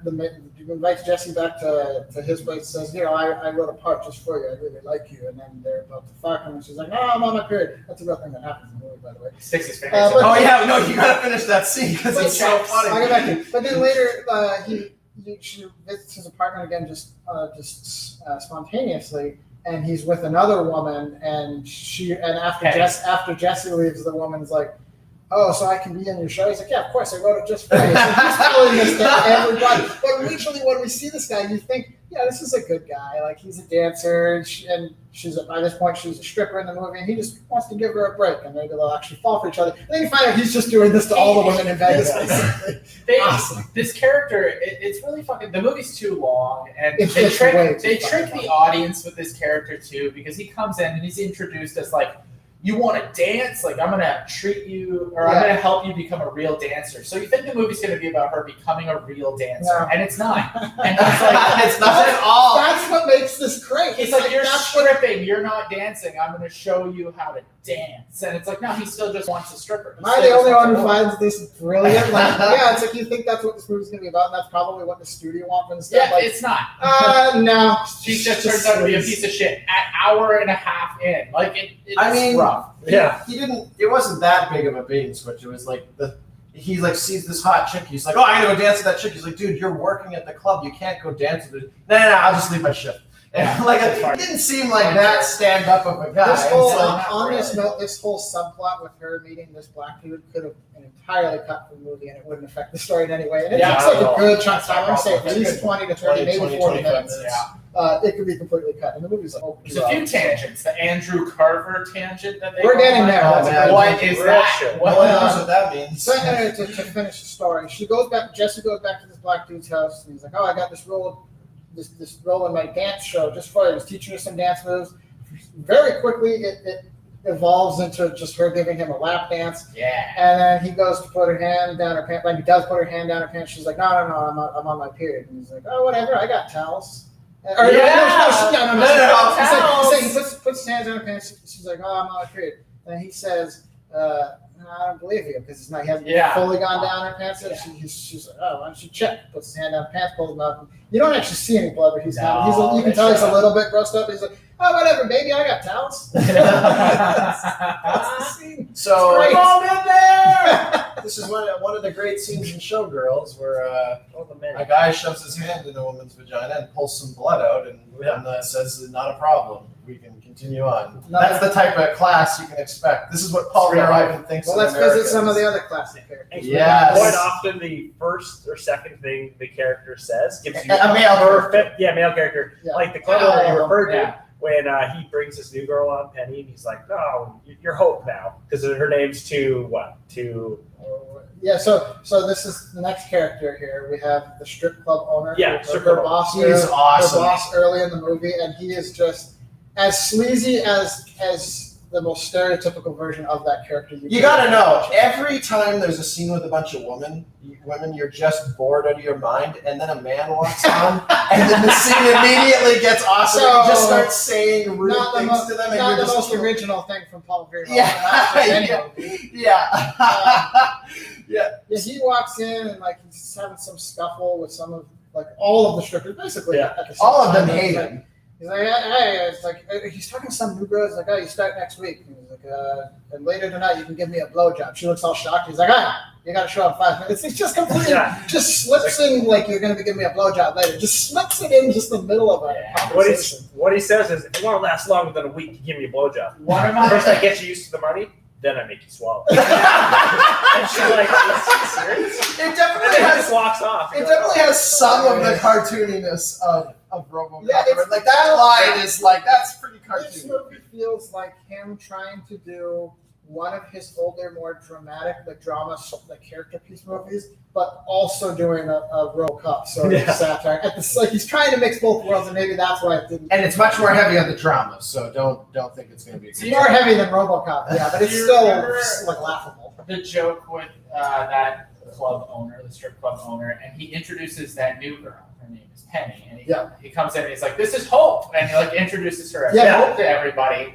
And she's like, "My name's Penny," and he's like, "Nobody wants to fuck a Penny. They want to fuck Hope." Heather, and then, you know, our lead actress Jessie, an hour Way later in the movie, meets her in private and calls her Hope. Yeah. Her name is gone. Yeah, it's so fucking great. So then the next club owner is like the bigger, more classy Las Vegas show. It's not a strip club, but it's like a glorified. It's well, that's what they call it in the movie. Like it's a classier event. They got pyrotechnics. It's a big theater styled hall, but they are still It's just all the women are just hot. That's the difference. Yeah, But they're it's just still topless. more like a big theater. It's like River Dance without any bras on.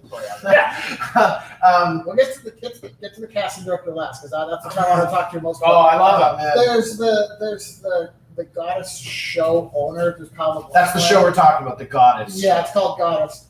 Like the showrunner, and at first he takes her back to his place and bangs her. Seems like a somewhat decent guy trying to get her a bigger role, but then he just like starts blackmailing her for her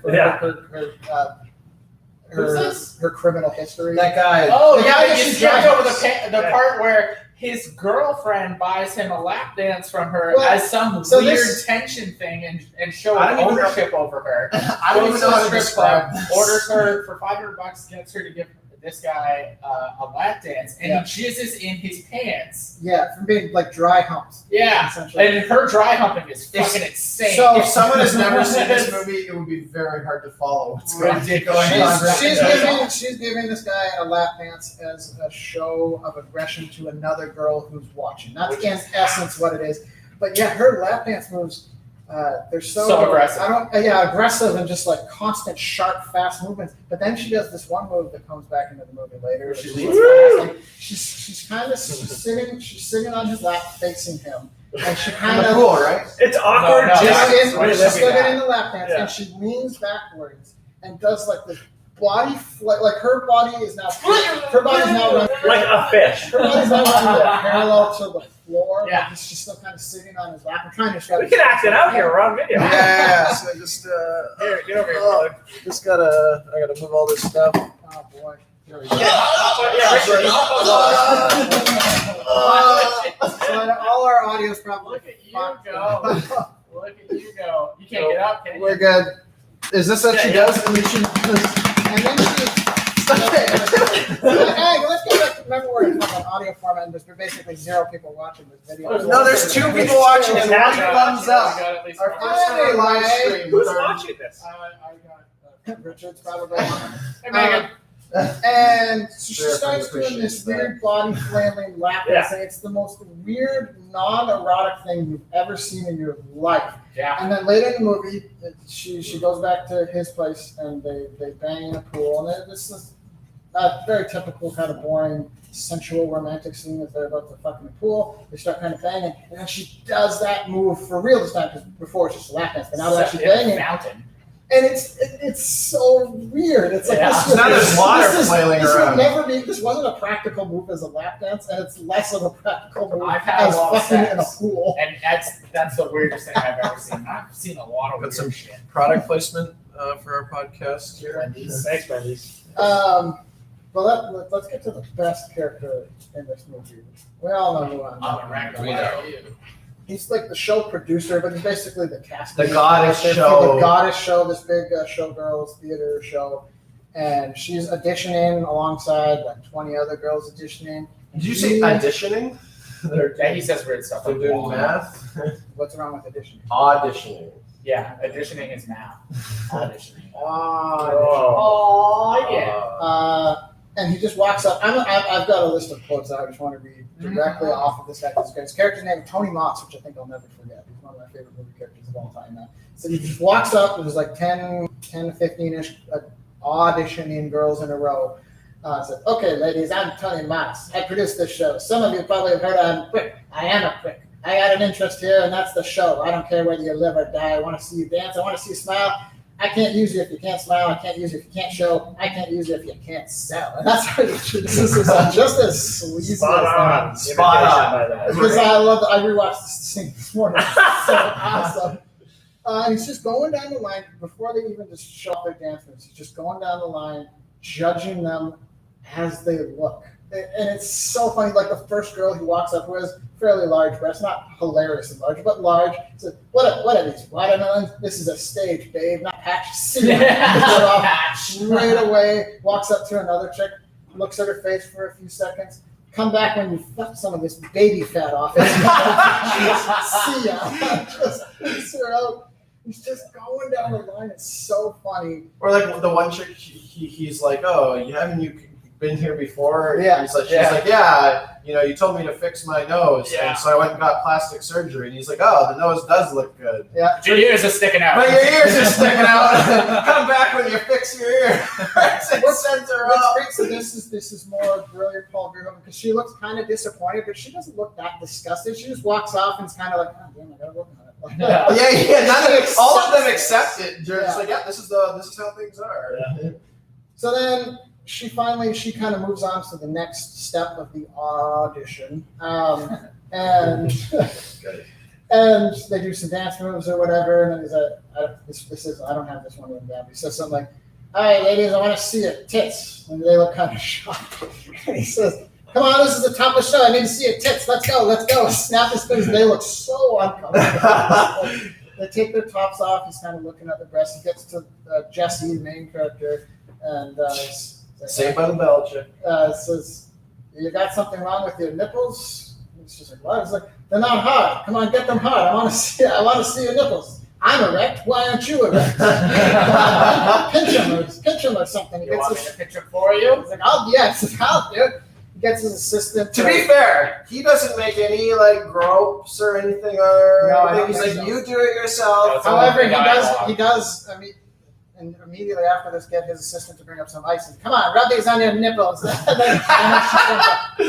guy is brilliant in every scene he's in. His delivery is so funny. It's so over the top. And again, I'm just thinking about Paul Verhoeven, thinking, yeah, this is America. This is America. This is America. My favorite character. The movie is so fucking great. But let's get to some baby boomers are shit. Baby boomers are shit of the week. Dun, dun, dun, dun. Taking care of business. I wonder if we can get sued for singing that song.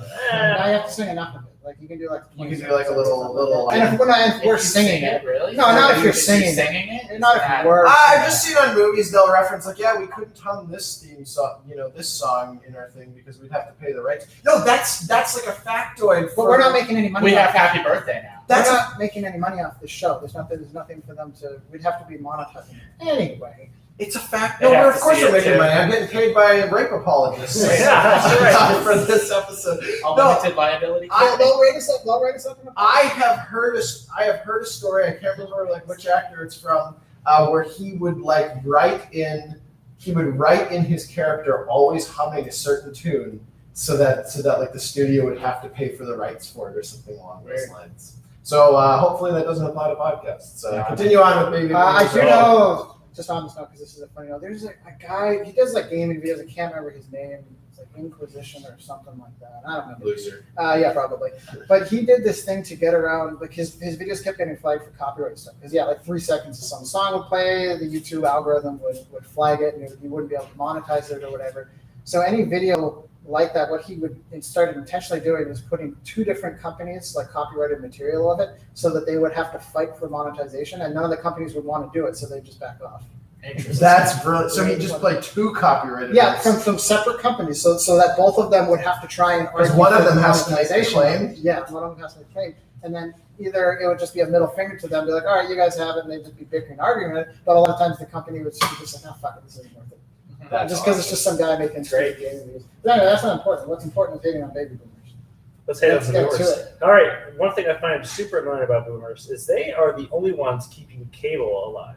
Yeah, Oh. I can't agree more. Extremely true. Yeah, and that's basically it. I think cable's stupid. I haven't paid for it in a very long time. And you're an idiot if you pay for cable. Yeah. Dude, When they cable go is- away, cable's I done. love how the cable companies more and more are releasing products and packages that just make it more like the internet. Yeah, They're like, yeah, you can yeah. talk to your remote now and tell it what you want to watch. Or it's just eventually Aren't just you going to also become a paying for the streaming fucking service. internet? Yeah. Like, Yeah, my parents have cable, and I just go to channel 422 where Netflix is. Oh, It's yeah. okay, and I watch it. I watch it they have on- Netflix on Yeah, cable the satellite. Yeah, all the now. satellite boxes you can just access it by going to a certain Yeah. channel. That's So except it's a really terrible version that's really slow and like doesn't scroll very well. So if you just want a way worse version of Netflix, that's all I use their cable for. I haven't had cable in so long, but every now and then I'll be at some house, Yeah. like with my parents, and seeing cable, flicking through, like looking through the guide of what shows on, I'm just like, who the fuck has this? Why would anyone have this? It's just garbage. There's And if nothing you want to on watch garbage, Google it. it. Like you can find it Just Yeah. searching some on garbage. the internet. Yeah. the And you only can start from the argument, beginning. the only argument I've heard for it, and this is not one that I care about at all, is that cable's like, it's the only proper way. There's no proper streaming thing for sports. I know there kind of is, but there's nothing quite like Well, Netflix. that'll That'll go away but they've eventually. nickel and dimed everybody in the way that if you want to watch all the hockey games, it costs you more than if you had cable and could watch all of the different Yeah. sports networks. So one network will sell you a subscription to just their network for an amount that doesn't quite hit that price. Yeah. Cable is basically going to a video store where all of the videos are like those 10-in-1 movie DVDs. Yeah. where, that you get in the bargain bin. It's like 10 westerns on one But DVD. none of them are good. Yeah, It's all garbage. nothing you want to watch. Our shelves are just stacked full of it. It's like, and I remember, I think we used to have TBS, and at least you could watch Sleepless in Seattle once a week or something. But you know, now I don't think that's really on anymore. So I want to sell this even further, because it's not just boomers keeping cable alive and cable's awful. That's all true and whatever. But have you ever seen a boomer use cable? It's far more interesting because for cable, for those who haven't never seen it, because you shouldn't have at this point. There's like a little guide you can pop up. You hit the guide button, you can just scroll through the channels and see what's on and then pick something. Yeah. But I've seen a handful of boomers, you probably guess who, Still surf it. they just still surf through the channels and don't even use the guide. They're just going up and down the channel one. Oh my gosh. Use the fucking guide. What are you doing?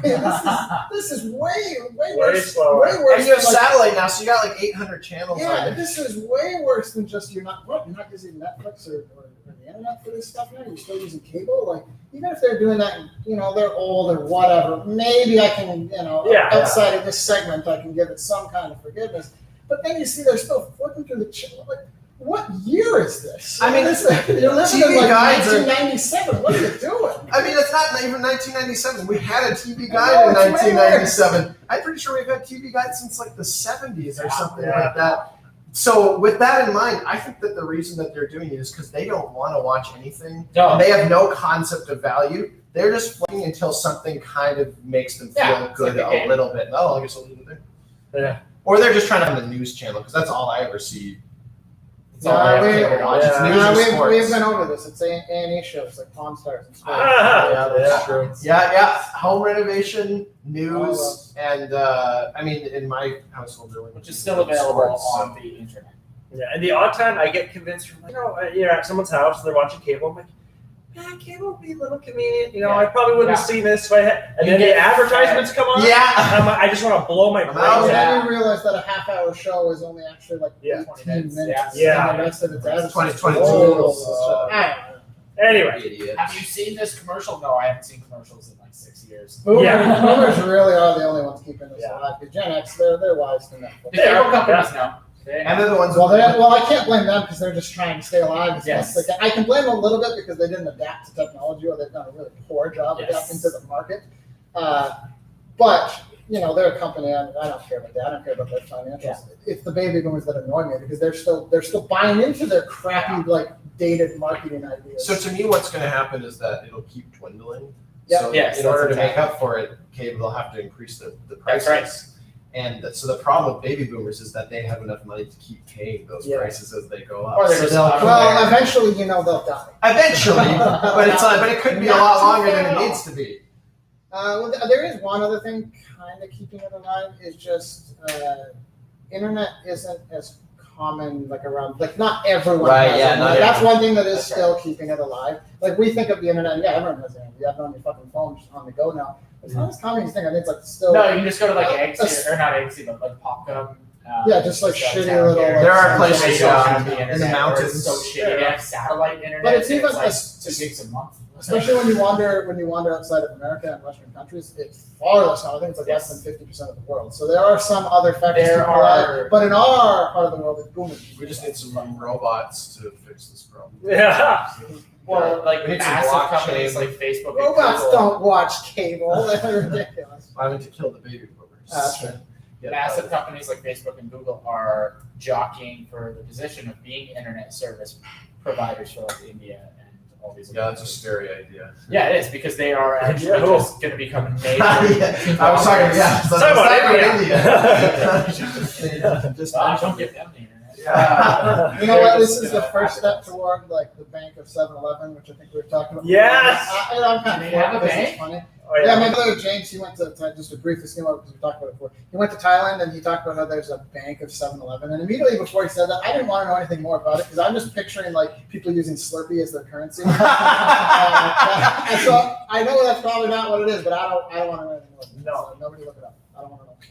It is kind of, it's a very Verhoeven future. But we're looking at So yeah, the future of Yeah. 7-Eleven, the bank. the bank of Facebook, and you can go to my Facebook Meta My Doctor. That's You know what big the, F. the real funny thing about Showgirls is it's so funny that it's this movie about strippers and it's just nonstop nudity and erotica or whatever. Quote erotica. Yeah, that's why I said it. Yeah. That's why I said it kind of in a funny voice. Yeah. This is, despite all that, this is one of the least arousing movies I've ever seen. It, It's okay, so- I'm glad that's the point you were leading up to Yes. because I really wanted to get on that. Yeah, it's there's so much Every girl only weighs 120 pounds. or Oh, yeah. 110 big pounds. negative. You Big, hear the negativity in Muller's voice. when he big said thumbs that. down for this one. Other than that fat lady, but she was kind of blocky. Now, She that's wasn't- the she funniest wasn't- fucking thing. So Yeah. we're 20-ish minutes into the movie. There's just constant tits on your face, and all these supermodel looking brides, and we're all quiet, kind of just making jokes here and there about the movie, and then they introduced this fat broad. She works at the strip club, but she's not quite a stripper. She's kind of like a comedy actor before the Yeah. an opening comedy act. She's like the And mom of all After the strippers, after 5 minutes of this, Muller's sitting behind me on the computer chair behind the coach, and I just hear him. And I'm like, "Oh, she's great. She's really funny." She's hilarious, man. She's She's actually telling the jokes. one fat person in this movie, this disgusting slob, and that's when you're like, "Oh, she's awesome." She had all these hilarious jokes. She's making funny jokes about.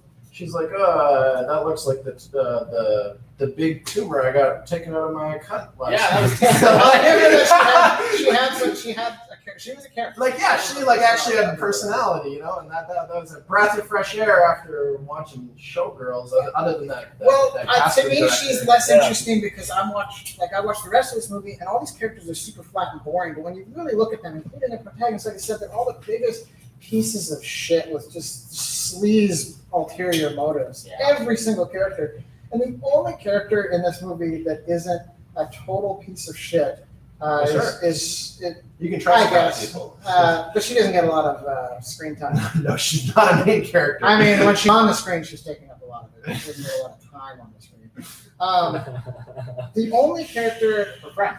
yeah, her friend, her black chick who. And what happens to her? She's the only character in this movie that isn't a total piece of shit. The whole movie, she seems like a good person. She doesn't show any sleazy ulterior motive at all. She's just a good person through and through to the end. Yeah. She gets brutally gang raped by a celebrity that she totally admired and loved and was crushing on for no real reason either. Like I say no real reason, I just mean this celebrity would have no reason to be gang raped. Yeah, it was so strange. She was clearly gonna do it. She was like in love with him. She was fawning over him the whole time. Just a cheesy little like typical love, like romance sort of thing. Like oh, I can't wait to meet him. Oh, he's so handsome. Blah blah.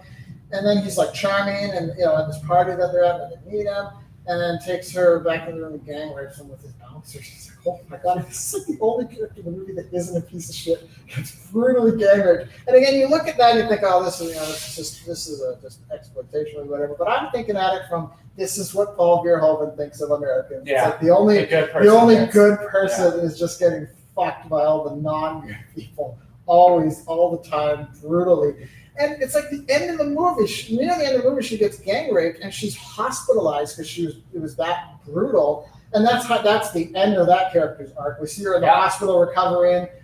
Jesse leaves. Gets a bit of revenge. Jesse leaves Los Angeles after getting minor revenge. So minor. And this character's left in the hospital alone with no family and no friends. No. This is the only just totally person in the whole. It's such a strange movie. There are good themes in the movie, but I don't think that overall the movie hit where it was trying to.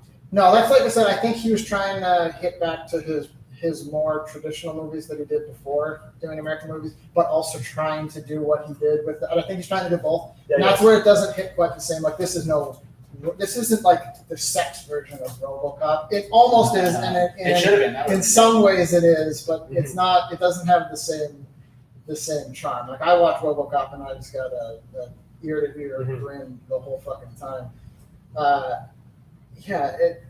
It ultimately is just a pointless movie, and it's just a gratuitous display of how much Paul Verhoeven loathes American culture and American culture. It's so fucking funny.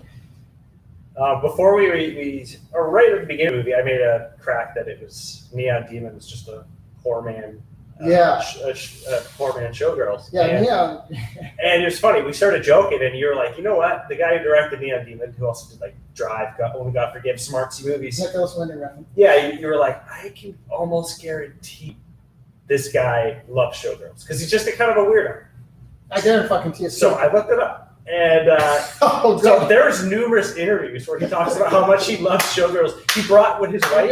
Him and his wife had just started dating. They went and saw it in the theater. And he said, oh, I remember when we went to see Showgirls at the cinema, and she hated it. She thought it was a vile, degrading, misogynistic, terrible film. We just met, so I was completely agreeing with her, being like, oh, you're so right. But inside, I was like, oh, God, this movie is so good. I love that, man. Fun fact about this. You ever seen the movie Drive? That's his most popular movie. Yes, that's a really good movie. Fucking fantastic. He's a real art house style director. Even that movie is his most accessible, despite how it is weird. It's definitely very stylized and not at all a traditional. Despite having Ryan Gosling like a big star, not at all a traditional blockbuster style movie. Yeah, and it's not a blockbuster. His other movies are far more harder to get into. Like if you're not into artsy stuff, you'll just watch The Neon Demon. Like The Neon Demon has like 40% on Rotten Tomatoes. I think it's very polarizing. It's very awesome. Polarizing. His style is very some people are gonna hate this and some people are gonna love this. Just more visually driven than Drive. Because people talk about Drive, they talk about how little Ryan Gosling talks because he barely talks. That's a good movie.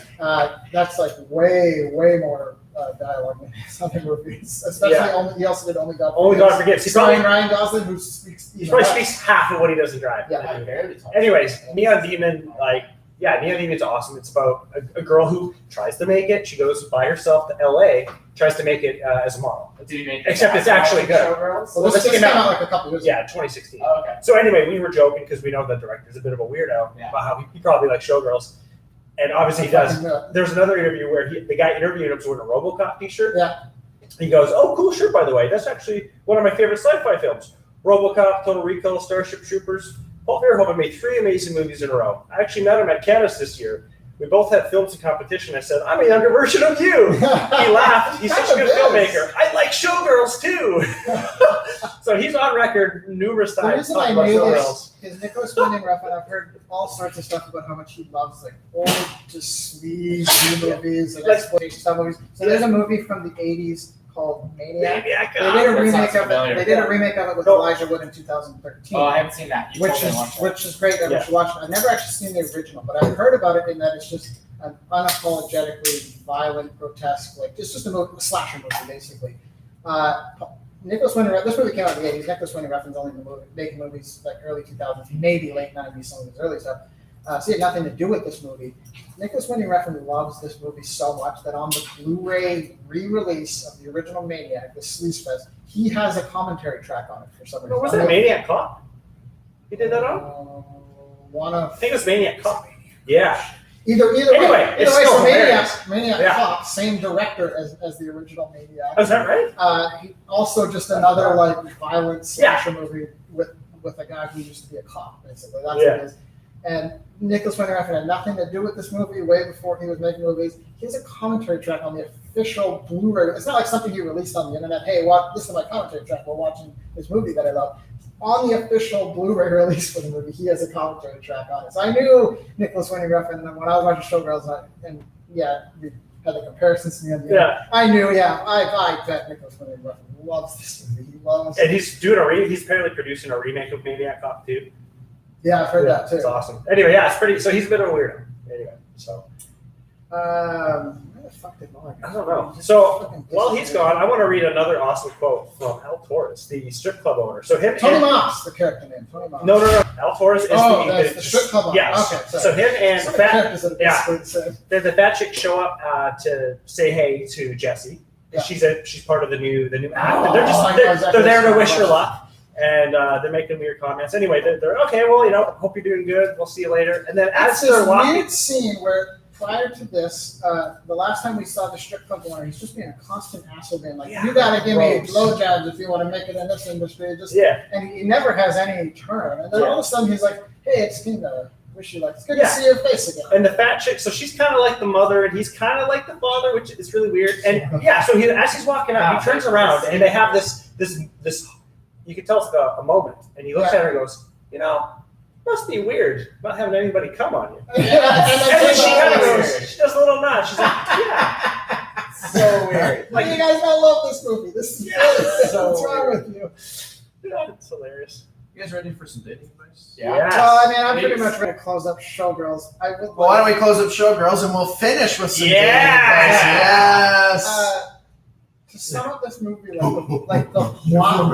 plot of this movie, by the end of our movie, our protagonist is exactly in the exact same position that she started, having learned nothing, leaving Las Vegas, heading to a new life in LA. For some reason, she even gets into the truck with the same guy, literally the exact same position as when she started. Yeah. But she's heading off to LA, which is this is another place where Paul Verhoeven's he's thinking the same thing of LA, of people going there and starting to be an actress and just being exploited and also exploiting themselves. So it's just going from one bad position to another bad position, and that's why I think this is no RoboCop or anything, but this is kind of brilliant. It is. Okay. All right. Let's close it off with some dating advice. I'm excited to hear your ideas here, Richard. So you're our Tinder pro. Yeah, I don't know if we've had you in for a dating advice segment yet. So we got two ways we've been able to help our fans. So I can help. So help our fans. So I got Karen here sent in her dating profile from the internet. So let's see if we can help her spruce up her profile. That sounds great. Yeah. So, all right. So this is Karen _ DO7. It's like a 007. So that's D-O, D- like D, like she's a big Ronnie James Dio fan? D07. Fix that. Sign me up. That's it. It's like a 007. Oh, It's like James I heard Bond. That's Dio. cool. like Ronnie James Dio. Oh yeah. Her profession. Sorry, continue. Her profession is procrastinator. Fix that. Pro-capitalist. So it's just a Let me just ask you just the a fucking one comedian. burning question about her online dating profile. Is it there a one that picture? translates well into Oh, audio? is there a picture of her? Yes, there is a photo. Is she ugly? Well, don't ask Mueller. Yeah. How much does she weigh first before you actually? Could she fit in a boat? In a boat. I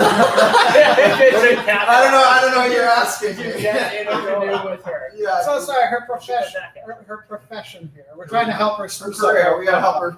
First off, just to relate to what Rich is saying, if you're like 300 pounds or whatever, just take one of those top-down photos looking down so people can see how that's much right. fucking way Make your tits look There you as go, big as that's- they are. Hide the rest. Huge boobies. Somebody will need it. Mueller here's into it. Yeah. Yeah, that's well established.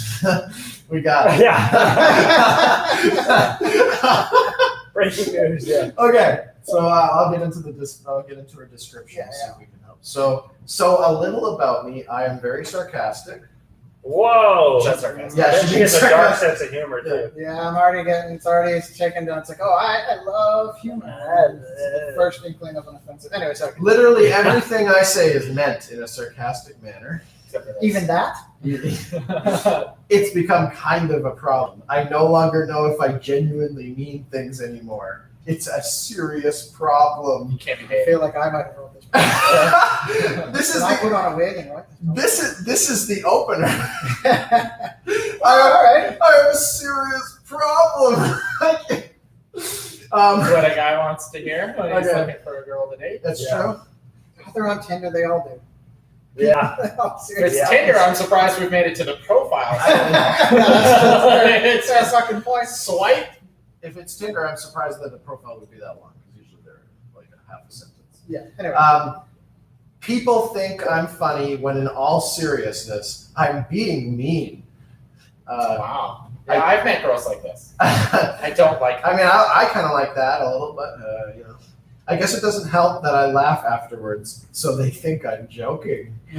Just laugh maniacally because you're mean. You look like a real fucking piece of shit. I think I like this girl so far. I have no advice. Oh, we should just be. Yeah, We just should keep just be hooking in. Yeah, until this next sentence. I can have a twisted sense of humor. Yeah. It's like that means I don't take, like I have no sense of humor. That's what- if you write that down, that's what I know we've said this before. If you write that down, that's exactly what it means. Lol. Yeah. Did she say that? She put lol in? That was after. Yeah, that's you're always gonna like anyone who's just under like 50 years old. Any broad's gonna write that. You gotta get used to that. That being said, I'm actually not that cold-hearted. Okay. Is this Andy's profile? I would never say that. Lol. I would never say I'm not that cold. I've spoken many times of how dead I am. All right, pal. I would never admit It that. also never So says lol. this is confirmation. I did not write this in some kind of sleepy haze. Animals tug on whatever couple of heartstrings I have left. She's into the bestiality. I'm known to get teary-eyed when there's stories, good or bad, about dogs especially. Mm. I cry when reading sad stories, watching sad movies or commercials. And, Oh, jeez. well, maybe I do have a heart, and maybe I get slightly emotional. Oh well. Yeah, I mean it's fine. It's like Is you're a that girl, but sarcasm? I've noticed that guys write profiles for guys and girls write profiles for girls.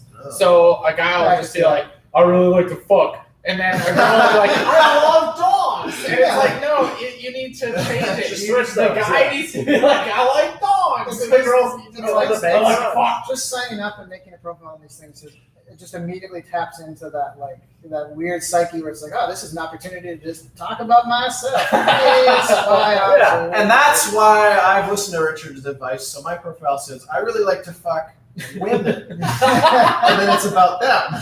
Not dogs. Yeah. See, it's no. One thing I will not get emotional about is bugs. Bugs? I turned Terminator. Bugs? I turned Terminator on those damn creatures from hell. She might be the big Starship Troopers. There's nothing faster or louder than me when I see a spider that needs to get squished. So gross. These are the things that guys are looking for. Yeah, They're like, to be can a fair, girl I would say have keep her in own the- spiders. Keeping the bugs thing. A lot of you this can just have sounds feel like useful. every woman you've ever met.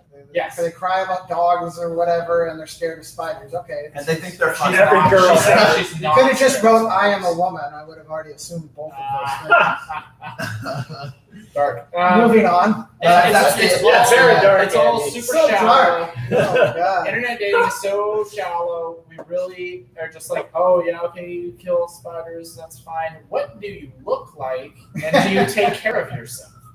What does that mean? Well, That's if what you, these. That's you what can that's, be- that's what these dating. Does that profiles mean are. do you masturbate?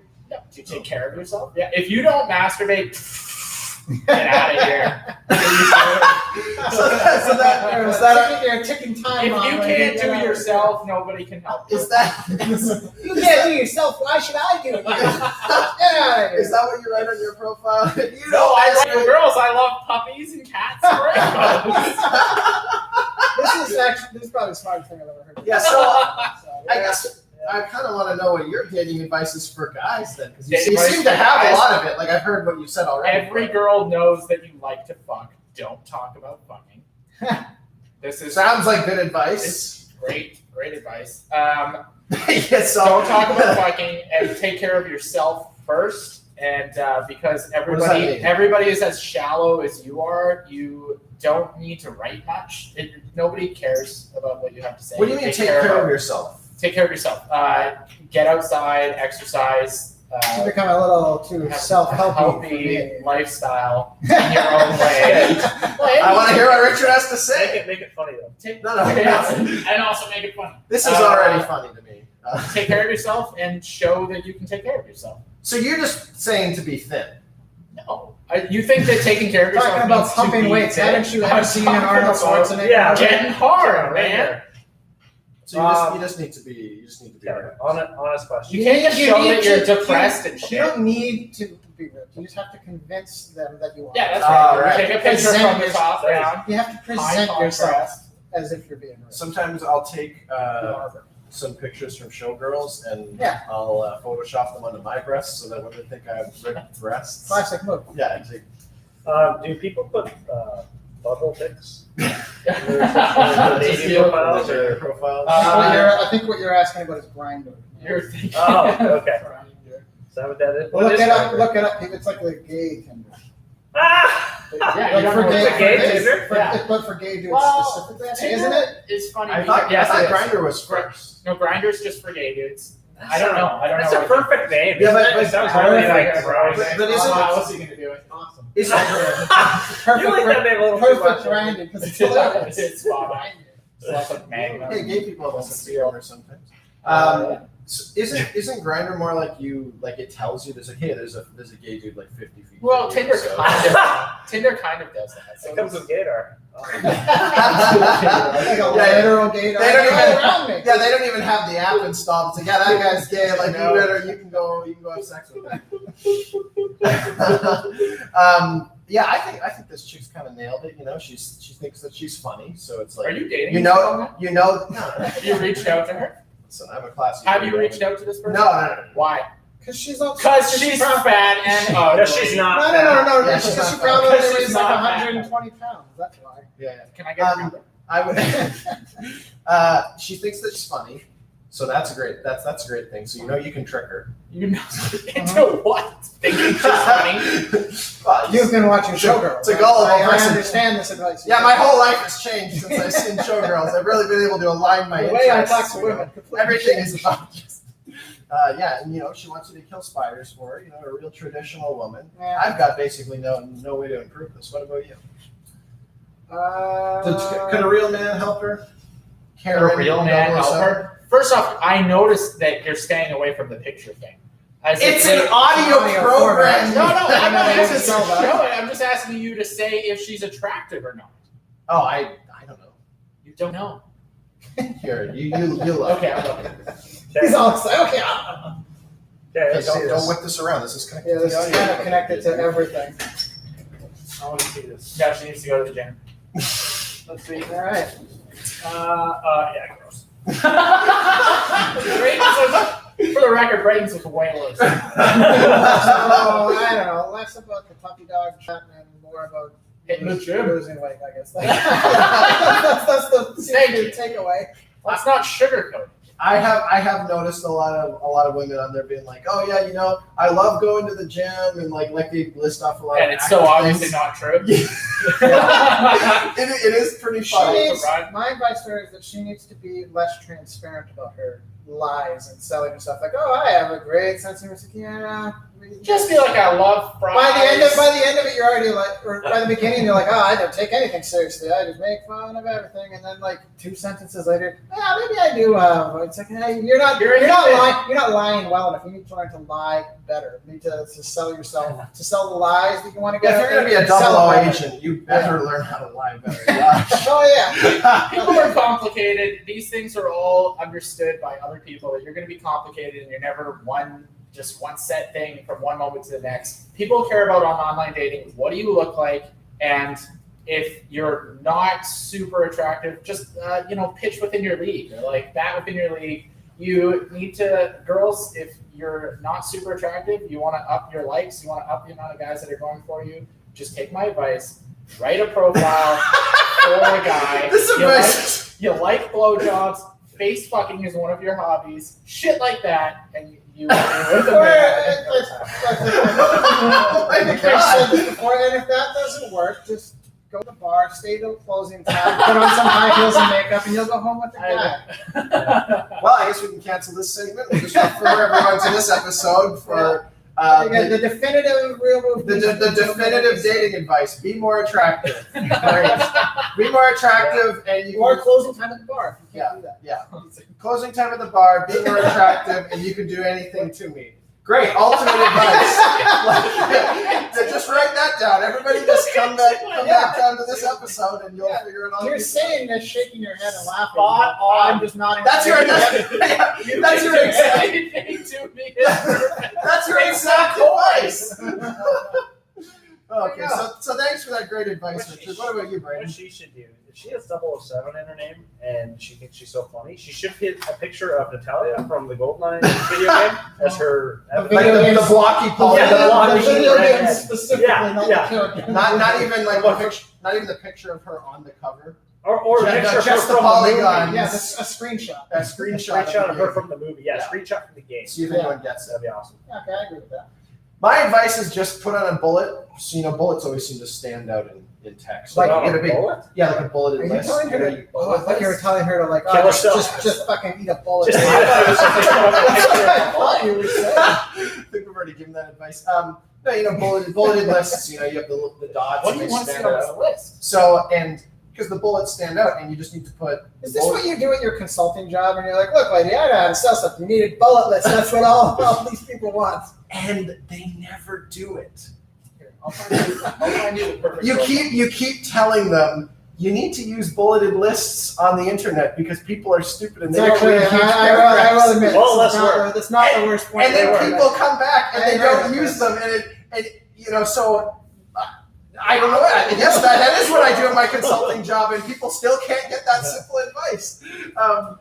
No, you need to have a bullet, and the one bullet just says, "I watch The Office over and over again." Okay, now I can message you with some Office quote, and we've hit it off. Now I know what to say. And if that doesn't work, just choke on the bullet. All right? Sorry, anyone say something, Richard? Oh, I was just gonna say how Andrew clearly wants in a woman just a Muller. bro with a vagina, and I would be like totally up for a girl that's like, yeah, I don't even watch television, but I love to fuck, and I'd be like, oh, well, that's something we have in common. So what do you do when you want to watch television? I just go watch TV, and she can go do the dishes. So have you had many relationships like this? Or you just have nothing in perfect common? relationships? No. You just have nothing in common except sex. That's all I need. So that's a yes then. That's the ultimate thing I could have in common. I don't have to have stuff in Is common. this like a past tense though? Is this a yes? Have I had a relationship where most of my relationships have been unified over sex, but then everything else falls into place, like watching TV and stuff. They'll just watch TV whatever you want. This is just every young relationship, by the way. Just hanging out. Every early relationship. Yeah, I know. To me, like there are certain things that are not deal breakers, and taste in entertainment is not one of them. Not like thinning hair. That's a. I mean, like if they're not interested, There's a lot you can excuse, but when a chick going bald, it's like, Look, ladies, this again, just gonna fucking close this segment entirely. This is just all the advice moving forward for Eddie going. Don't be bald. No, you gotta be bald. Look, just go out there in the public. Some weirdo guy will find you attractive. It's just thinning hair. I'm not talking about bald. I'm talking about like that's like you're kind of balding. Are there many women that are bald? No, First off, women don't need dating advice. Women are hit on constantly. That's essentially what I'm saying. Dating advice should be for men, not for women. Women just show up. Look, women are funny to make fun of. Yeah, I mean it's easier if you wanted to do it easy. Well, they can't defend themselves. Guys will just go kill themselves. Statistically proven. So if you're thinning, you should just shave your head. Yeah, wear wigs. Or should you just shave your head and wear wigs? So hot. What do you guys think? I got two squinty eyes from. I'll just revert back to your bullet advice. Whatever you're trying to say. Shoot yourself in the head. I got something I can't get out of my head. I gotta ask. Okay, you know how there's people who have a fetish where like they have to chop parts of their body off. Yeah.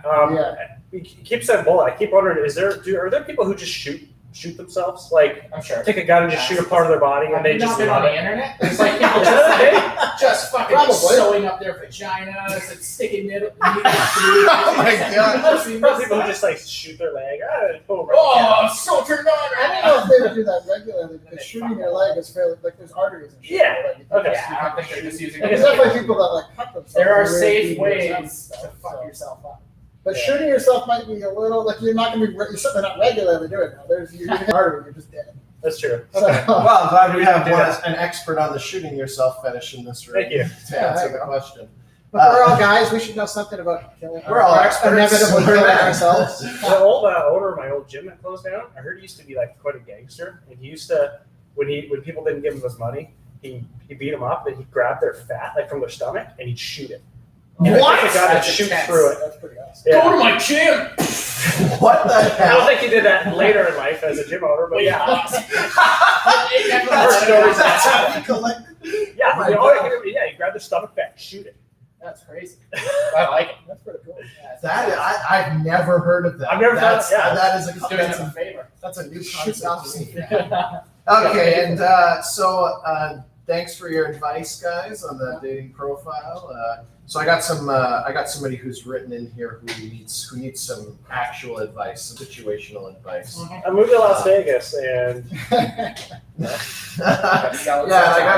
gotta get employed at the Goddess. What should I do? Well, you're gonna have to freak out on everybody over nothing. Push someone down the stairs. Pull out, push them. Get some brown rice and vegetables. Yeah. And a lot of onions. As is with most other things, Showgirls could just be your guide for any situation. Yeah. Okay, so this is Ashlyn.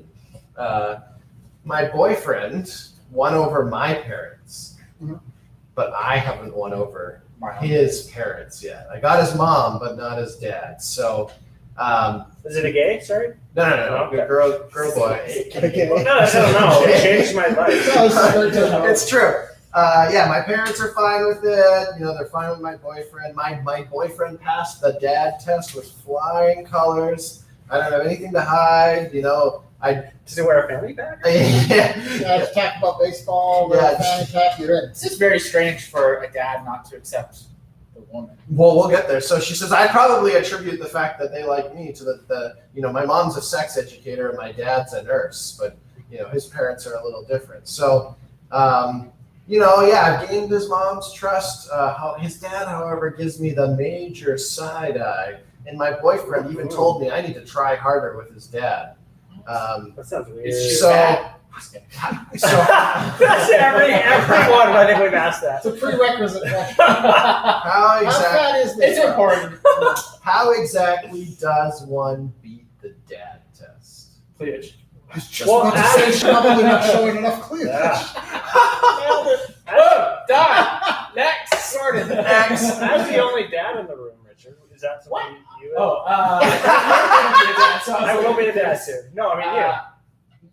I mean, I'm flabbergasted at the whole concept. She said something or did something that the dad doesn't like her.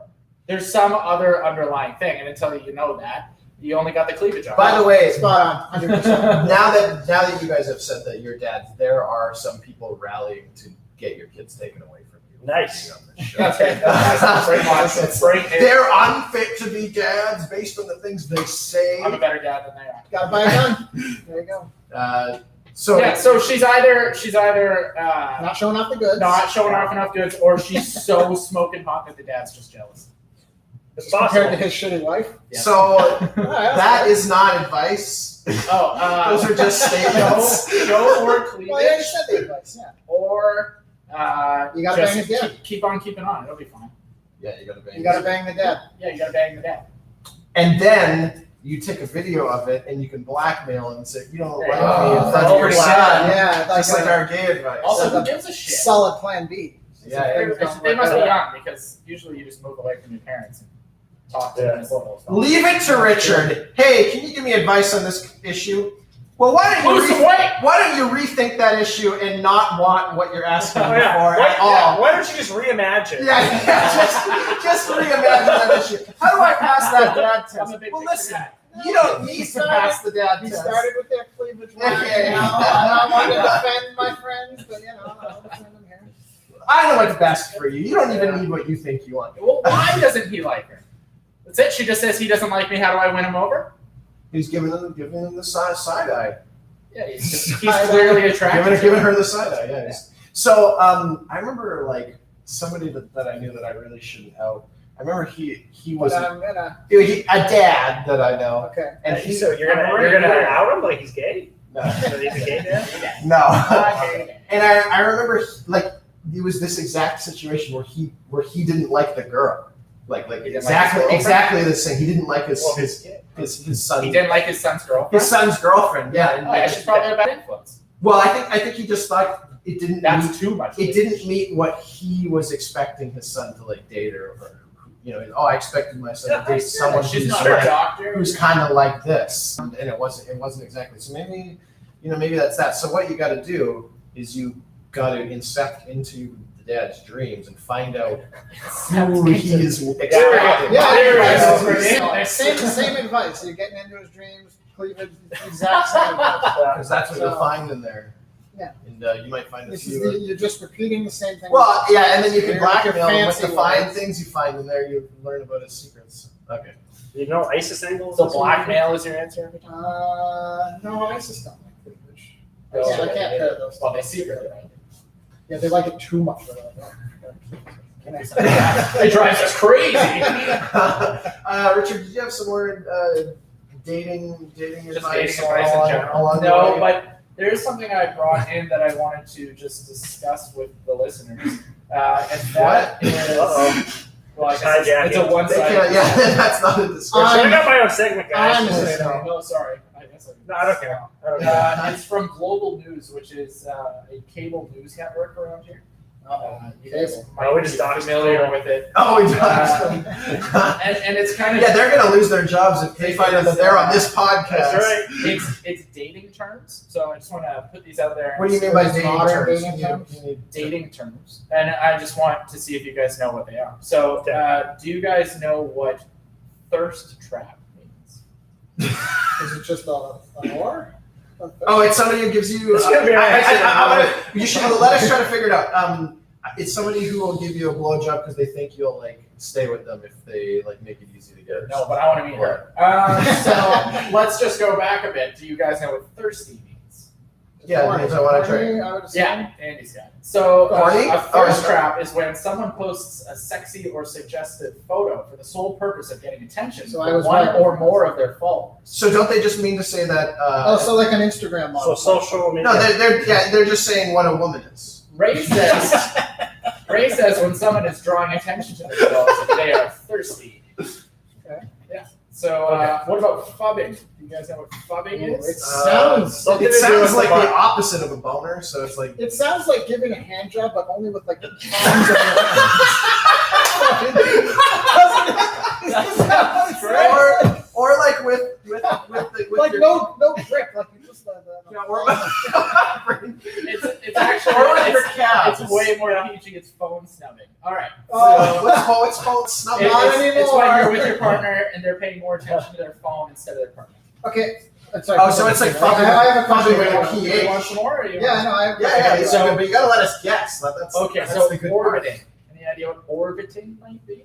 Sounds like stalking something. something a lot of women I like do. Stalking. It's stalking. Andy's got it. When Oh, your ex no, is not still that. engaging with you with all of your social media after you've broken up. These are very blunt. Wait, so is this a trivia show, or are we gonna get a chance to guess what we think? I just just spot on. Yes. I mean, we could Let take everyone- another 40 minutes. Let to go everyone through go. these. Let everyone go. Uh, Couple more. Sunday Night Fever. Oh, it's like you gotta go back to work in the morning, so you want to get late. You want to bang This- one more time? This that's one the- is actually an industry insight. This Or would be great more one. of a really It's great dating advice. It's the opposite. Is this Oh, like- it's the Sunday It's Blues. the fact that. Sounds sorry, like- do you want more time to I guess? don't I was gonna say, well, it's the opposite of Sunday Blues because the Sunday Night Sex Show used to I play. love that. Yeah, so it's Martha. yeah, so it doesn't have to do with the Sunday Night Sex No, Show. it doesn't. It sounds just like a song that Boomer. This one. That's Sunday. Well, Saturday Saturday Night Night Fever. Fever. It's, I think it's based on that. It sounds like. Okay, yeah. What is it? It is very close. On Sundays, all online dating sites see an instant spike. Yeah. Sunday Night Because Fever everyone's is like home. spring fever. At the end of an uneventful weekend, singles find themselves on dating sites and dating apps. All the looking for new fun. singles are on there. Oh, I got you. Well, this is great advice. Two more. Let's go with. I'm just scrolling through to see what good ones are. And you know what? I don't remember these terms, but here, let's just go with this one. I don't remember this, but breadcrumbing. Oh, I think. That sounds like they're like luring a child. Or something. Yeah. Oh, is that actually what it is? I don't remember. No, I that think either. it's when you just keep someone around for No. If you have better options and you keep like a worse option around, so in case you lose your Yeah, better so option. keeping somebody So you around. kinda You're dead wrong. What it is when you bang a homeless person out of pity. Some bread. You're giving them your bread. You're giving them your breadcrumbs. Oh my god, that's horrible. I've heard of this. Yeah. Yes. Breadcrumbing means leading someone on. You're not that interested, but the minute they pull back, you do just enough to keep them interested. I like the homeless thing. That's Yeah, the basically, homeless I guess is that's way basically better. what I said. Okay, one more dynamite one. Let's see here. So these are terms that Global made up. Well, to I have describe it, a- because I've never heard anyone. I have a question after one more here. All right, let's go with printing. You just It's what baby boomers can't do. No, I'll give you a hint. It is sort of like Braden's definition of breadcrumbing was luring somebody. It's almost in that same vein. And it's a social media term. it's like a tattoo on your And genitals. it should be called imprinting. I don't know this one. So this term is used Okay. when you're on a digital fact-finding mission and accidentally leave your digital footprint on their profile. Perhaps they see you've liked a photo or noticed you peeked at their sexy LinkedIn data profile. So I have a question. A for you. sexy LinkedIn. I have a question for you. This is like, do you have any insight on like the person at Global who wrote this? Like, is there There's anything a like, bit of an article about who like wrote Maria this. So let's go back up here. So it just sounds like the type of thing a boomer. I'll just revisit Right, this. right, Yeah, just but like- like, all the kids these what- days. The terminology you need to know about your teenage kids or something like. All right, I just read something like fubbing or something. Shit. Yeah, Global they talk to News your kids presents about the phone. article orbiting and 7 other dating phrases young people are using. Oh yeah, that's Like we're all using printing. At this point, we've all figured out ghosting. Pop quiz. Anybody know what ghosting is? It's just where you completely stop talking. It's when you die That's and when haunt you- someone. That's where you poo, and then you look, and you're like, what? Where'd it go? It's like, That's all the fantasy. oh. That's great. When a date vanishes after the first date or after texting over a dating app. Yeah, this whole thing just screams of like a boomer And thing. while dating trends come and go, and some of them can even be damaging to relationships, experts say the phrases young people are using these days aren't necessarily news, but adapted versions to this age of romance. Yeah, it's Just like, nothing. It said nothing. Yeah, this is nothing. It's just some boomer who's Dating. just finally realizing that different generations have this. The kids have different lingo than I did back in the 70s. Our That's lingo. what Whoa. Well, dating is moving mobile, and everybody is using social media apps This is already. so So boring. companies are integrating what people do with dating apps on social ones. Stop reading that. Yeah, this is just a boomer who's like, have you heard of apps? What's Have this? you heard of these app The kids are using applications? apps. Except for none of the kids are using any of these terms No. other than, I guess, ghosting. Oh, they're gonna start using fubbing. That one's I love the way that they're Great. describing Fuck ghosting off. there. Like, isn't ghosting just really you just stop talking to someone and you don't really like say anything? Yeah, you It's just just where you suddenly done it. stuff. did it to That's somebody. a common term. That's the only common term. Ghosting, yeah, I do that all the time. Okay, You wouldn't believe how many homeless people have breadcrumb delivery. I'm tired. Let's get out of And here. that's And, Showgirl. And there's Showgirls for you. Thanks for being on, Richie. Yeah, and thanks to anybody that checked out the live or tuned in to One the person. recorded Our version first ever live stream. of So the stream. yeah, so if you guys start tuning in, we'll figure out a way to disseminate this live stream so that you guys can get the URL or whatnot. You can subscribe to us on Yes, please. YouTube, and it'll give you a little notification if when we go live. Tap that bell. If it becomes a big thing, maybe we'll get some more equipment so you can actually hear us on the live stream. No, Okay, nice. you can. That's about Go to- disseminate without semen. Real Movies, realmen.com to check out this episode's post. You can find us on our Facebook group as well. Same thing, Real Movies, Real Men. And we're on YouTube now, so check it out. You do. And subscribe. So long, losers. See you later. Bye-bye.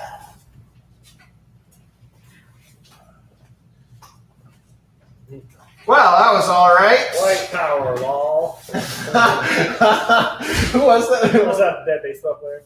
Oh yeah. Did he what- lose his job, or did you just have to Yeah, apologize? I think he has to go. He apologized, and then he has to go to like sensitivity training. Is that crinkling during your thumping on the table? It'll probably be in the recording. Oh, it for sure It's will. from this microphone that it's coming from. It was like You were thumping Yeah, so much. I really Like, fucked keep that those up. headphones on, boy. Yeah. They're hot. I don't know why, because I feel like I would normally have done that. I think it's just because of the extra microphone. Yeah, it must have been that one. Yeah. Yeah, I was getting annoyed. You kept looking at your freaking cup in front of Arnie. It was Dude, funny. stop. So you're like, oh, something. Oh yeah. Thinking something's actually. Okay, I guess I'll see you later, guys.